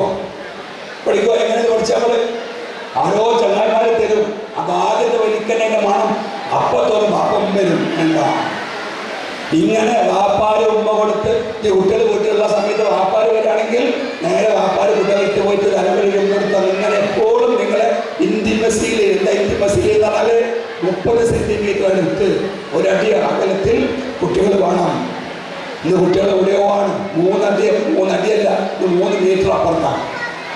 മക്കളൊന്നും നമ്മുടെ അടുത്തേക്കേ വരുന്നില്ല. എവിടെ വരുന്നത് 30 സെന്റിമീറ്റർ അകത്ത് ഈ അടുത്ത് കുട്ടി വേണം. നമ്മൾ ചേർന്ന് വേണം. അത് ഇന്റിമസി മുഹറമായിട്ടുള്ള ആളുകൾ നിൽക്കേണ്ടത് എവിടെയാണ്? ഒരടി അകത്ത്. ആരോടൊക്കെ? ഉമ്മാനോട്, വല്യമ്മാനോടൊക്കെ. വല്യമ്മാൻ എത്ര വിട്ട് നിൽക്കണം? 30 സെന്റിമീറ്റർ അടുത്ത് നിൽക്കണം. അതിനുള്ളിലാണ് നിൽക്കേണ്ടത്. വല്യമ്മാനുണ്ടെങ്കിൽ വല്യമ്മാൻ്റെ അടുത്തേക്ക് പോകില്ല. നിൽക്കാൻ വേണ്ടിയതാ. അതല്ല, 30 സെന്റിമീറ്റർ ഒരടി അകലത്തിൽ നിങ്ങളെ കുട്ടികളും ഉമ്മാനും വാപ്പാടൊക്കെ നിങ്ങൾക്ക് ജീവിക്കേണ്ട ഒരു കലാമിറ്റി പേരുണ്ടാവില്ല. ആ കുട്ടികൾ വരുമ്പോൾ ഉമ്മ കൊടുക്കുക, അങ്ങോട്ട് കൊടുത്ത് ഉമ്മ കൊടുത്ത്, രാവിലെ നീക്കുമ്പോൾ ഉമ്മ കൊടുത്ത്, അങ്ങനെ ഉമ്മ കൊടുത്ത് എല്ലാവരും കാട്ടിക്കൂട്ടലാണ്. ഉമ്മ കൊടുക്കുക വലിയ സംഭവമാക്കണ്ട, ഒന്ന് ചേർത്ത് പഠിച്ചുകൂടാ. അങ്ങനെ വിട്ടാൽ ആ കുട്ടി മുഖവിലെ മദ്യപാനം പഠിക്കൂല, ഉറപ്പാണ്. പക്ഷെ ബ്രാക്കറ്റിലൊരു കാര്യം ശ്രദ്ധിക്കുക, വാപ്പാനെ മണിക്കരുത്. ഉമ്മ കൊടുക്കണ വാപ്പാനെ മണിക്കാൻ പാടില്ല. ഉമ്മ കൊടുക്കണ വാപ്പാനെ മണിക്കുക മണിക്കിട്ട് പോകുമാണ്. അത് നോക്കണേ, അത് അങ്ങോട്ട് പറയുമല്ലോ. അതുകൊണ്ട് കുട്ടികളെ ചേർത്ത് പിടിച്ച് 30 സെന്റിമീറ്റർ അടുത്ത് ആ വലയത്തിനുള്ളിൽ നിങ്ങളുടെ മാതാപിതാക്കളും ഉമ്മയും വല്യമ്മയും നിങ്ങളായിട്ട് ബന്ധപ്പെട്ട എല്ലാവരും ഉണ്ടെന്ന് ഉറപ്പുവരുത്തുക. അവിടെ സന്തോഷങ്ങൾ ഉണ്ടാക്കുക. എങ്ങനെ സന്തോഷം ഉണ്ടാക്കുക? സന്തോഷം പുറത്തുനിന്ന് കൊണ്ടുവരാൻ കഴിയില്ല, നമ്മൾ ഉണ്ടാക്കണം. നമ്മൾ ഉള്ളുന്ന സന്തോഷം വരിക. അത് പറഞ്ഞാൽ നമ്മൾ കുട്ടികളെ നന്നാക്കി എടുക്കാൻ പറ്റും. എന്താണോ ഗുണമുള്ളത് അത് പറയാം. നമ്മൾ തമാശ പറയാറുണ്ട്. ഇപ്പം ഒരാൾക്ക് ബിരിയാണി തിന്നാൻ നല്ല ഇഷ്ടമാണ്. ആ ബിരിയാണിയുടെ കൂടെ പപ്പടം തിന്നുന്ന സ്വഭാവമുണ്ട്. അപ്പോൾ പെണ്ണുങ്ങളെ ദിവസങ്ങനെ ബിരിയാണിയാക്കി വെച്ചിട്ട് പൾപ്പിയൊക്കെ കൊടുക്കുമ്പോൾ ഇപ്പം ഇങ്ങനെ പപ്പടം മാത്രം തരിക, ബിരിയാണി മൈൻഡ് ചെയ്തില്ല, ഒന്നും മൈൻഡ് ചെയ്തില്ല. അവസാനം ചോദിച്ചാൽ ഈ പപ്പടം പൊരിച്ചിടി എന്ന് ചോദിച്ചാൽ ആ പെണ്ണുങ്ങൾക്ക് എന്താ തോന്നാം? ഇതൊക്കെ ഉണ്ടാക്കിയിട്ട് ചങ്ങൽ ബിരിയാണി പപ്പടം ചോദിച്ചു. അതേസമയം പപ്പടക്കാർക്ക് ആവശ്യമുണ്ട്, എന്നാലും ചോറും ഒക്കെ കഴിച്ച് പകുതിയായപ്പം എൻ്റെ മോളെ 2 പപ്പടം കൂടിയിട്ട് എന്ത് രസമുണ്ടായി എന്ന് പറഞ്ഞാലോ അപ്പോൾ അവൾ കഴിച്ചു പറഞ്ഞ പപ്പടം വെച്ചാൽ മതി. ഇനി ഒന്നുമില്ലെങ്കിൽ പിന്നെ ബിരിയാണി വെക്കുമ്പോൾ അവൾ ആദ്യം പപ്പടം വെച്ചു വരും. ഇതല്ലേ ടെക്നിക്ക്. ഇത്തരത്തിലുള്ള ചില ടെക്നിക്സ് ഉപയോഗിച്ച് കഴിഞ്ഞാൽ നമുക്ക് സാധിക്കും. നാലാമതെന്താ പറയാനുള്ളത്? കുടുംബത്തിൻ്റെ ഉറക്കിനെ പറ്റിയാണ്. ഇന്ന് ഏറ്റവും കൂടുതൽ ചർച്ച ചെയ്യേണ്ട വിഷയമാണ് കുടുംബം. കുടുംബത്തിൻ്റെ ഞാനടക്കം എപ്പോഴാണ് ഉറങ്ങുന്നത്, എപ്പോഴാണ് നീച്ചത്, എത്ര നേരം ഉറങ്ങാനുണ്ട്. എല്ലാവരും കണ്ണും മോറും കണ്ടാലും തേച്ചുറങ്ങണം ഒന്നും പാടില്ല. ഇങ്ങനെ തേച്ചുറങ്ങാൻ എത്ര മണിക്കൂർ ഉറങ്ങുന്ന ഒരാൾ? കുട്ടികൾക്കൊന്നും തീരെ നേരമല്ല. ഞാൻ മത്തിൻ്റെ അലാമത്താണ്. ചെറിയ കുട്ടികൾ പോലും വലിയ വലിയ അന്താരാഷ്ട്ര കാര്യങ്ങൾ പറയാം. ഞാൻ മത്തിൻ്റെ അലാമത്ത് പറഞ്ഞാൽ അവർക്കെത്തിപ്പം ഭയങ്കര തിരക്ക്. ഞാൻ ചോദിക്കട്ടെ, ഉറക്കം എത്ര മണിക്കൂർ ഉറങ്ങുന്ന ഒരാൾ? 8. കുട്ടികൾ സ്കൂളിൽ പഠിക്കും, 8 മണിക്കൂർ ഉറങ്ങണം, 8 വിശ്രമം, 8 മണിക്കൂർ ജോലി, 8 മണിക്കൂർ വിനോദം. ഇതൊക്കെ പഠിച്ച ആൾക്കാരാ. 8 മണിക്കൂറില്ലെങ്കിലും 6 മണിക്കൂർ ഗാഢന ഇത്ര വേണം.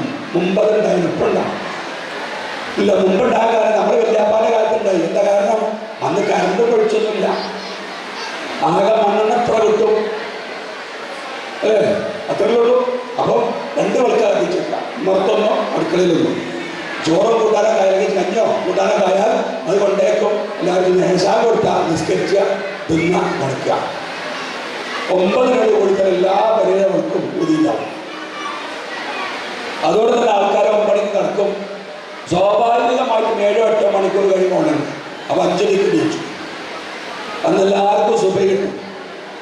ഇന്ന് പള്ളികളൊക്കെ ഭയങ്കര പള്ളിയാണ്. പറഞ്ഞാൽ വിഷമവും.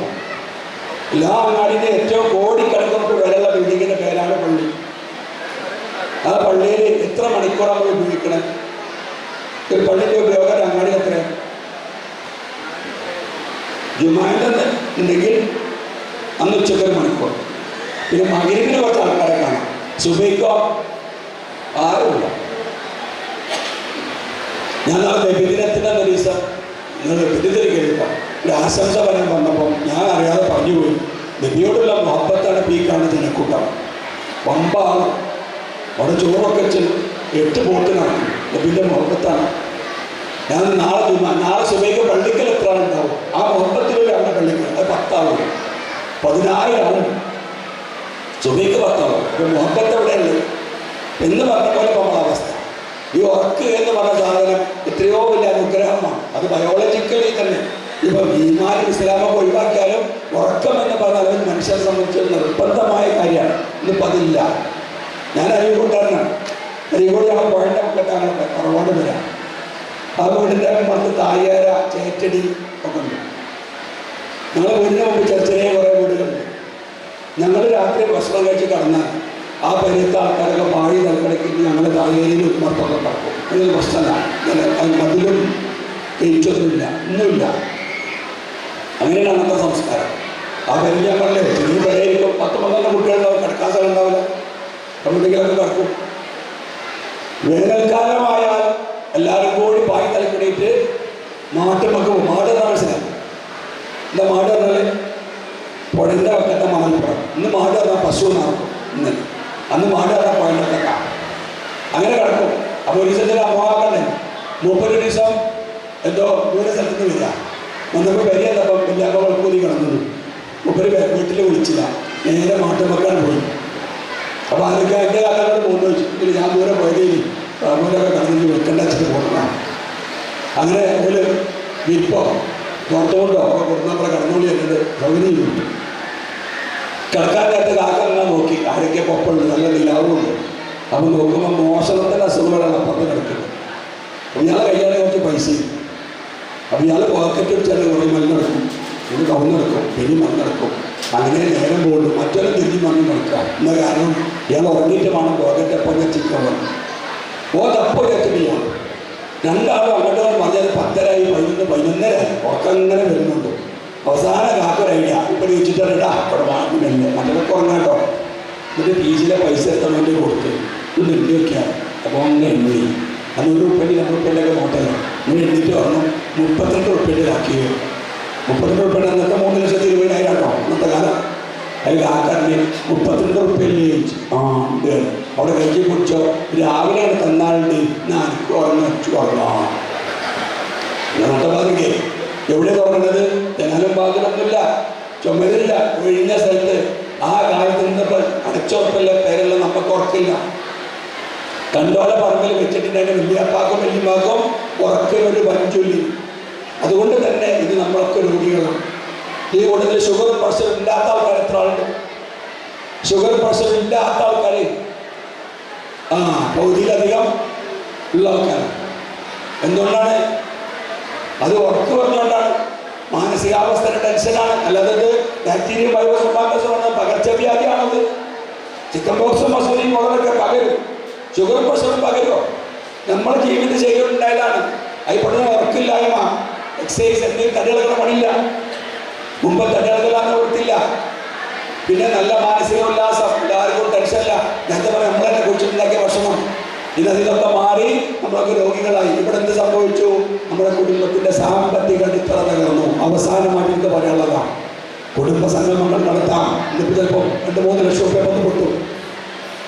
അയക്കെടുക്കാൻ കൽപ്പുള്ള ആൾക്കാരെ കണ്ടില്ല അവിടെ ഉണ്ടാവും. പക്ഷേ കുടുംബത്തിൻ്റെ സാമ്പത്തിക ഭദ്രത ഓരോരുത്തരും ഇൻഡിവിജ്വലി ഓരോരുത്തരും പരിശോധിക്കണം. അതുകൊണ്ട് ആ ചോദ്യം ചോദിച്ചാൽ അവസാനിപ്പിക്കാം. ഈ കൂട്ടത്തിൽ കടബാധ്യതകളില്ലാത്ത ആരെങ്കിലും ഉണ്ടോ? കടലില്ലാത്ത ആൾക്കാരെ കൈവാക്കി. കടലില്ലാത്ത ആൾക്കാർ, ഒരാൾക്കൊരു ഉറുപ്പിക കൊടുക്കാനില്ലാത്ത ആൾക്കാർ. കേരളത്തിൽ വംശനാശം നേരിട്ടുകൊണ്ടിരിക്കുന്ന ഒരു ഇനമാണിത്. ആകെ 3 ആളുള്ളൂ. ബാക്കിയുള്ളവർക്കൊക്കെ കട. നിങ്ങളെ വലിയപ്പാക്കുണ്ടായിനോ? നിങ്ങളെ വാപ്പാക്കുണ്ടായിനോ? ഇല്ല. ഈ മുമ്പ് വാപ്പാക്കോ വല്യപ്പാക്കോ ഒന്നും ഇല്ലാത്ത ഒരു പ്രതിഭാസമാണ് കടം. ഇന്ന് കുടുംബത്തിൽ സർവ്വസാധാരണമാണ്. കുടുംബ സംഗമം ഏറ്റവും സീരിയസ് ആയിട്ട് ചർച്ച ചെയ്യുന്ന വിഷയം അതാണ്. അത് കടത്തിനോടുള്ള നിങ്ങളുടെ സമീപനത്തിൽ നല്ല സമഗ്രമായ മാറ്റങ്ങൾ ഉണ്ടാകണം. 5 വർഷം കഴിയുമ്പോൾ ഇനി ഇങ്ങനെ ആരെങ്കിലും വന്ന് ചോദിച്ചാൽ എത്ര കടമുണ്ടെന്ന് ചോദിച്ചാൽ ഒരാൾ കൈകൊള്ളാത്ത അവസ്ഥയിൽ വന്നെങ്കിൽ മാത്രമേ നമ്മൾ ഈ ലോകം പരലോകം മനസ്സിലാവും. എങ്ങനെ കടായെന്ന് എനിക്കറിയില്ല. അതുകൊണ്ട് അത് മാറ്റണം. ഞാൻ ഒരു തമാശ കൂടി പറയാം. നമ്മുടെ സിദ്ധിക്കൽ അങ്ങോട്ടൊരു നമ്മളെ അമിതാക്കളോട് പറയാം. അങ്ങോട്ട് ദിവസം പ്രസംഗിച്ചപ്പോൾ പറഞ്ഞ് ഒരാൾ മരിച്ചപ്പോൾ കടബാധ്യതകളുണ്ടെങ്കിൽ മൂത്ത മകൻ കുഞ്ഞാപ്പോഴോട് ചോദിച്ചു വാങ്ങണം എന്നറിയാം. അപ്പൊ ബാങ്കെന്ന് പറഞ്ഞു മൂപ്പരൊന്നും തരാല്ല, കുഞ്ഞാപ്പൻ 60 തരാൻ തന്നാൽ മതി. അപ്പൊ കട ഏൽക്കണ കുഞ്ഞാപ്പ് ആകെ കടത്തില്ല. അപ്പൊ അതാണ് ഇവിടുത്തെ അവസ്ഥ. എങ്കിൽ ഈ അവസ്ഥ ഇത് തമാശക്ക് പറയല്ല, ഏറ്റവും വലിയ പ്രശ്നം ആരോഗ്യ മേഖലയിൽ നമ്മൾ പൈസ പോണത് കരുതണം. രോഗങ്ങൾ കൊണ്ട് ഇതാകണം, നല്ല ഉറക്കം ഇറങ്ങണം. നല്ല ഉറക്കം ഇറങ്ങണമെങ്കിൽ ആർക്കൊരു പാകമില്ലാത്ത രീതിയിലായാൽ മതി. അങ്ങനെ ഒരു നല്ലൊരു കുടുംബമായിട്ട് വാഴട്ടെ. 5 വർഷം കഴിഞ്ഞ് നിങ്ങൾ ഇത് വീണ്ടും കൂടുമ്പോൾ നല്ല ഇതിലേറെ സന്തോഷത്തിലും സമാധാനത്തിലുമുള്ള ഒരു കുടുംബബന്ധം സഹോദരമായിട്ട് മാറട്ടെ എന്ന് ഭാഷയിൽ അവസാനിപ്പിക്കുന്നു. അസ്സലാമു അലൈക്കും വറഹ്മത്തുള്ളാഹി വബറകാതുഹു. പള്ളിക്കുന്ന് നിയോജക മണ്ഡലം MLA P Abdul Hameed master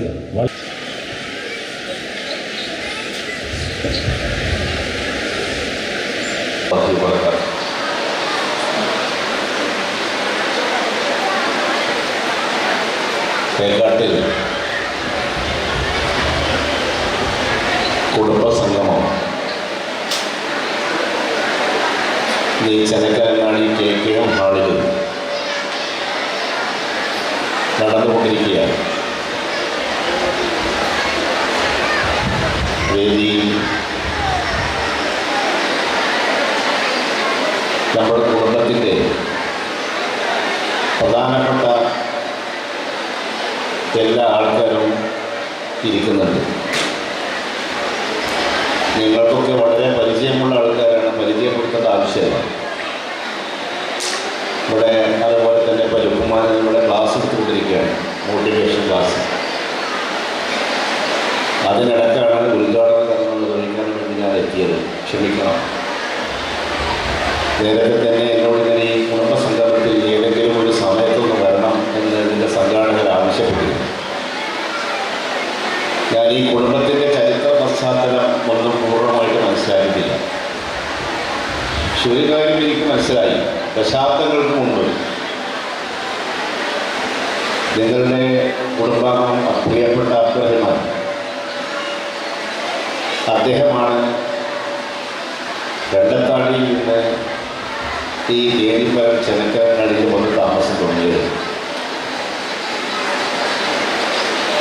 പിന്നെ ദശാബ്ദങ്ങൾക്ക് ശേഷമുള്ള കുടുംബത്തിലെ അംഗങ്ങളാണ്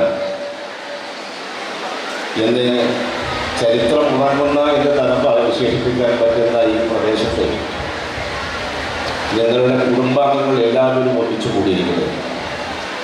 ഇത് വലിയൊരു മൈതാനത്തൊക്കെ നടത്തേണ്ട കുടുംബസംഘമാണ്. ഈ ഹാളിൻ്റെ അധികരിച്ച ആൾക്കാർ പുറത്തുണ്ട്, ഇവിടെ ഇരിക്കുന്ന ആൾക്കാർ കാണുന്നത്. അപ്പം ഈ കുടുംബത്തിൻ്റെ വ്യാപ്തി എത്രത്തോളം ഉണ്ട് എന്ന് ഇതുകൊണ്ട് തന്നെ നമുക്ക് മനസ്സിലാവുമല്ലോ. കുടുംബാംഗങ്ങളെ സംബന്ധിച്ചിടത്തോളം ഇത് ഒരു ചരിത്ര മുഹൂർത്തമാണ്. നിങ്ങൾക്ക് പരസ്പരം ഒന്ന് കാണാൻ, പരിചയം പുതുക്കവൻ പരിചയപ്പെടാൻ, കുടുംബാംഗങ്ങൾ ഒന്നിച്ചു കൂടുക എന്ന് പറഞ്ഞാൽ ഇതിലപ്പുറം വേറെ സന്തോഷമുള്ള കാര്യം വേറെ ഉണ്ടില്ലല്ലോ. ഇത് അപൂർവത്തിൽ അപൂർവമായ സംഭവങ്ങളാണ്. ഇപ്പൊ കുടുംബ സംഭവങ്ങൾ വ്യാപകമായി നടക്കുന്നുണ്ട്.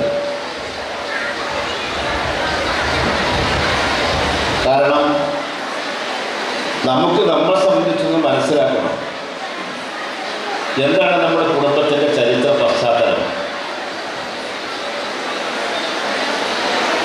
ഈ രാജ്യത്തിൻ്റെ മുന്നോട്ടുള്ള പ്രയാണത്തിൽ നമ്മൾ വഹിച്ച പങ്ക് എന്തൊക്കെയാണ്, എവിടെയൊക്കെ നമ്മുടെ കുടുംബാംഗങ്ങൾ എത്തപ്പെട്ടിട്ടുണ്ട്. സ്വാതന്ത്ര്യ സമരവുമായി ബന്ധപ്പെട്ട് നമ്മുടെ കുടുംബത്തിലുള്ള ബന്ധം, ഒട്ടനവധി നന്മ നിറഞ്ഞ പ്രവർത്തനങ്ങൾ നടത്തുന്ന ഒരു ജില്ലയാണ് മലപ്പുറം ജില്ല.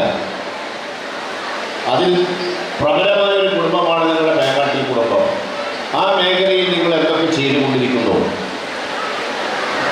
കലാകായിക വിദ്യാഭ്യാസ സാംസ്കാരിക രംഗത്ത് നമ്മുടെ സംഭാവന എന്താണ്?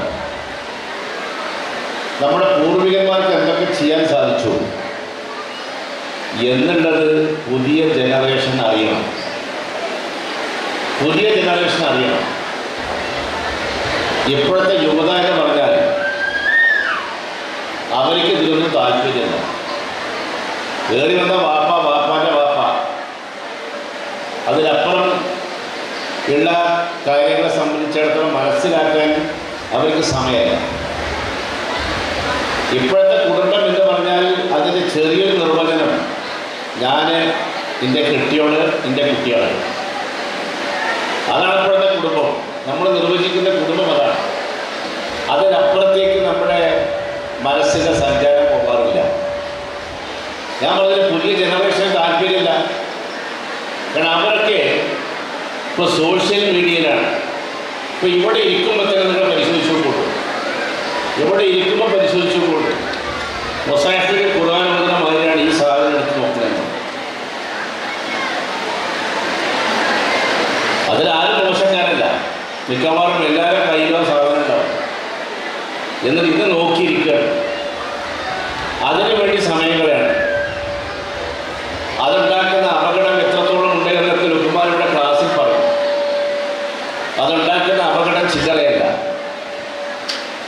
നല്ലതിന് വേണ്ടിയാണ് ഇതൊക്കെയെങ്കിൽ യാതൊരു കുഴപ്പമില്ല. ഇപ്പോൾ നമ്മുടെ കുട്ടികളെ സംബന്ധിച്ചിടത്തോളം ഇത് വിദ്യാഭ്യാസത്തിൻ്റെ ഒരു ഭാഗമായി മാറി. ഇപ്പോൾ കോവിഡ് നമുക്ക് എല്ലാവർക്കും ഓർമ്മയുണ്ട്. ആ കോവിഡ് കാലത്ത് നമ്മുടെ കുട്ടികൾ അവരുടെ വിദ്യാഭ്യാസം നടത്തിയിരുന്നത് ഈ മൊബൈലാണ്, അല്ലെങ്കിൽ ലാപ്ടോപ്പിലാണ്, അല്ലെങ്കിൽ ടാബിലാണ്.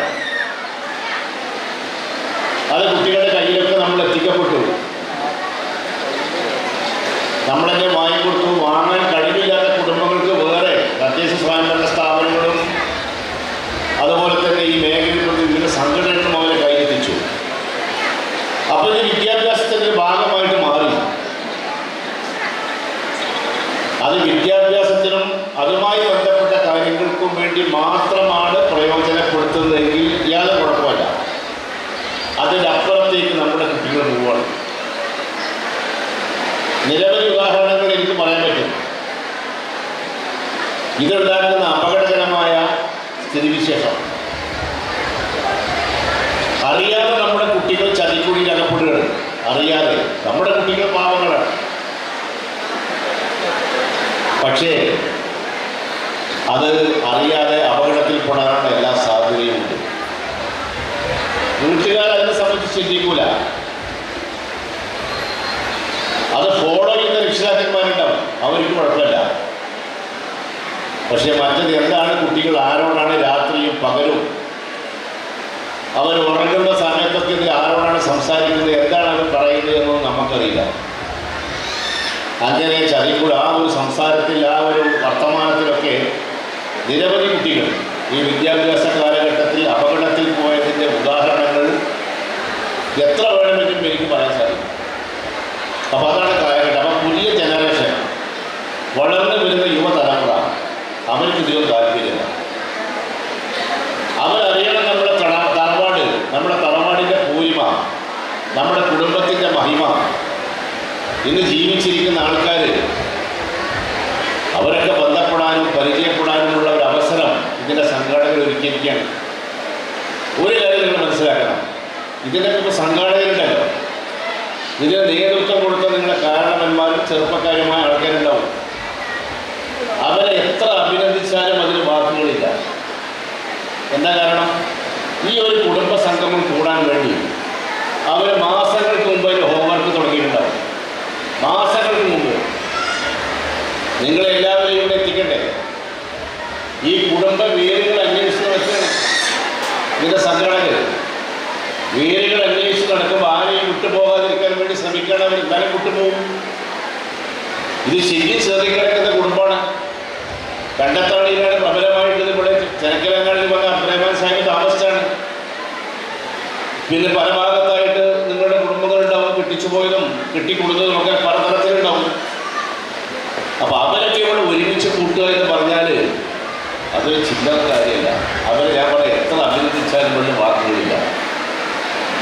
നിങ്ങൾക്കൊന്ന് പരസ്പരം നമ്മൾ സാധാരണഗതിയിൽ കുടുംബത്തിൽ ഒരു മരണം സംഭവിക്കുക, കല്യാണം, അവിടെ തന്നെ എല്ലാവരും കൂടൂല. ഈ കുടുംബത്തിൻ്റെ കാൽഭാഗത്തെ അവിടെ കൂടുള്ളൂ. കല്യാണത്തിൻ്റെ മരണത്തിൽ അടുത്ത പരിസരത്തുള്ള കുടുംബങ്ങൾക്ക് വരും, ദൂരത്തിൻ്റെ ആൾക്കാർക്ക് വരില്ല. അപ്പം ഇത് മനസ്സിലാക്കിക്കൊണ്ടാണ് ഇങ്ങനെ ഒരുമിച്ച് നിങ്ങളെ ഇരുത്തി നിങ്ങളൊക്കെ പരസ്പരം കാണാനും പരിചയപ്പെടാനൊക്കെ ഇതിൻ്റെ സംഘാടകർ അവസരിക്കുന്നു. പ്രബലമായ കുടുംബമാണ് എന്നുള്ള കാര്യത്തിൽ നമുക്ക് അഭിപ്രായ വ്യത്യാസമില്ലല്ലോ. ഇതിന് ചരിത്ര പുസ്തകമൊക്കെ സംഘാടകർക്ക് കാണിച്ച് ഞാൻ മറിച്ചു നോക്കിയിട്ടില്ല. ഞാൻ ഇതിൻ്റെ ഒരു ചരിത്ര പശ്ചാത്തലം അറിയാതെയാണ് ഈ കാര്യങ്ങളൊക്കെ സംസാരിക്കുന്നത്. അപ്പോൾ നല്ലൊരു കാര്യമാണ്. ഞാൻ അവസാനിപ്പിക്കുകയാണ്. ഇത് നല്ലൊരു കാര്യമാണ്. ഇസ്ലാം തന്നെ ഇതിന് വലിയ നിലയിൽ പ്രാധാന്യം കൊടുക്കുന്നുണ്ട്. കുടുംബബന്ധം മരക്കിട്ട് ഉറപ്പിക്കുന്നതിൻ്റെ പ്രാധാന്യം വളരെ കൃത്യമായിട്ട് ഇസ്ലാം നിർവചിക്കുന്നുണ്ട്. ഉത്തരവാദപ്പെട്ട നമ്മുടെ ഉസ്താദന്മാരുടെ ചോദിച്ചാൽ മതി. അതിന് വലിയ പ്രാധാന്യമുണ്ട്. അപ്പോൾ ഏതായിരുന്നാലും ഇത് ഈ ഒരുമിച്ച് കൂടെ അതൊരു സാരിയായ അമലാക്കി സ്വീകരിക്കുമാറാവട്ടെ എന്ന് ഞാൻ പ്രാർത്ഥിക്കുകയാണ്. ഇവിടെ വരാനും നിങ്ങളെ കാണാനും ഈ കുടുംബസമ്പത്തിൽ പങ്കെടുക്കാനും അവസരം നൽകി ഇതിൻ്റെ ഭാരവാഹികളെ ഞാൻ പ്രത്യേകം അഭിനന്ദിക്കുകയാണ്. ഒരൊറ്റ കാര്യം മാത്രമേ എനിക്ക് പറയാനുള്ളൂ. കുടുംബസംഗമത്തിൽ നിങ്ങൾ എല്ലാവരും കൂടെ വിവിധ തട്ടുകളിൽ ജീവിക്കുന്ന ആൾക്കാരുണ്ടാവും. സാമ്പത്തികമായിട്ട് നല്ല കഴിവുള്ള ആൾക്കാരുണ്ടാവും. നല്ല ജോലിയും നല്ല ബിസിനസ്സും സംവിധാനങ്ങളുമുള്ള ആൾക്കാർ നിങ്ങളുടെ വേഗാട് കുടുംബത്തിലുണ്ടാവും. അത്യാവശ്യം സൗകര്യങ്ങളുള്ള ആൾക്കാരുണ്ടാവും. അന്നത്തെ ഉപജീവന മികച്ച ചികിത്സ ലഭിക്കുകയാണെന്നുണ്ടെങ്കിൽ ആരോഗ്യത്തിലേക്ക് തിരിച്ചു വരാൻ സാധിക്കുന്ന ആൾക്കാർ, അത്തരം ആൾക്കാരെ നിങ്ങളുടെ കുടുംബ സംഗമത്തിൽ, നിങ്ങളുടെ കുടുംബ സമിതി അത്തരം ആൾക്കാർക്ക് എന്തെങ്കിലും ലഭിക്കണം. അവരെ നമ്മൾ ചേർത്ത് പിടിച്ച് അവരുടെ സുഖത്തിലും ദുഃഖത്തിലും സന്തോഷത്തിലും സഹതാപത്തിലും ഒക്കെ ഞങ്ങളുണ്ട്. അവരെ സംരക്ഷിക്കേണ്ട ഉത്തരവാദിത്വം കുടുംബത്തിലെ കാരണവന്മാർക്കുണ്ട്, കുടുംബാംഗങ്ങളുണ്ട് എന്ന് ഞാൻ ഓർമ്മപ്പെടുത്തുകയാണ്. ഞാൻ എല്ലാം ചെയ്യുന്നില്ലെങ്കിൽ ഇത്തരം ആൾക്കാരെ കണ്ടെത്തി അവരെ ചേർത്ത് പിടിച്ച് അവർക്ക് ആവശ്യമായ സഹായങ്ങളും ചെയ്യാൻ ഈ പ്രബലമായ കുടുംബം കൈമനസ്യം കാണിക്കുന്നത് അത് നടത്തിക്കൊണ്ടിരുന്നെങ്കിൽ പ്രത്യേകമായി കാത്തൊരു വിഷയത്തിൽ ഞാൻ പ്രത്യേകം അഭിനന്ദിക്കുന്നു. ഉദ്ഘാടനം ചെയ്തതായി പ്രഖ്യാപിക്കുന്നു. നന്ദി. അസ്സലാമു അലൈക്കും വറഹ്മത്തുള്ളാഹി വബറകാതുഹു.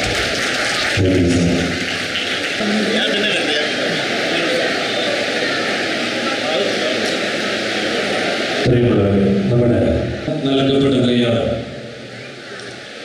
എല്ലാവരും ശബ്ദമുയർത്താതെ അവരുടെ സീറ്റിൽ ഇരിക്കുക. 15 വർഷക്കാലത്തോളം നമ്മുടെ കുടുംബസമിതിയുടെ അധ്യക്ഷനും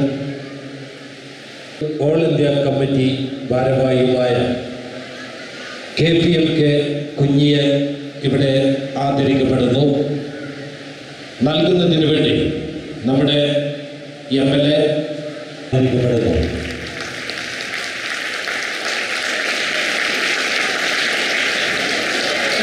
താങ്ക് യു സാർ. അതുപോലെ റാസി MBBS DNBA ഇവിടെ ആദരിക്കപ്പെടുന്നു.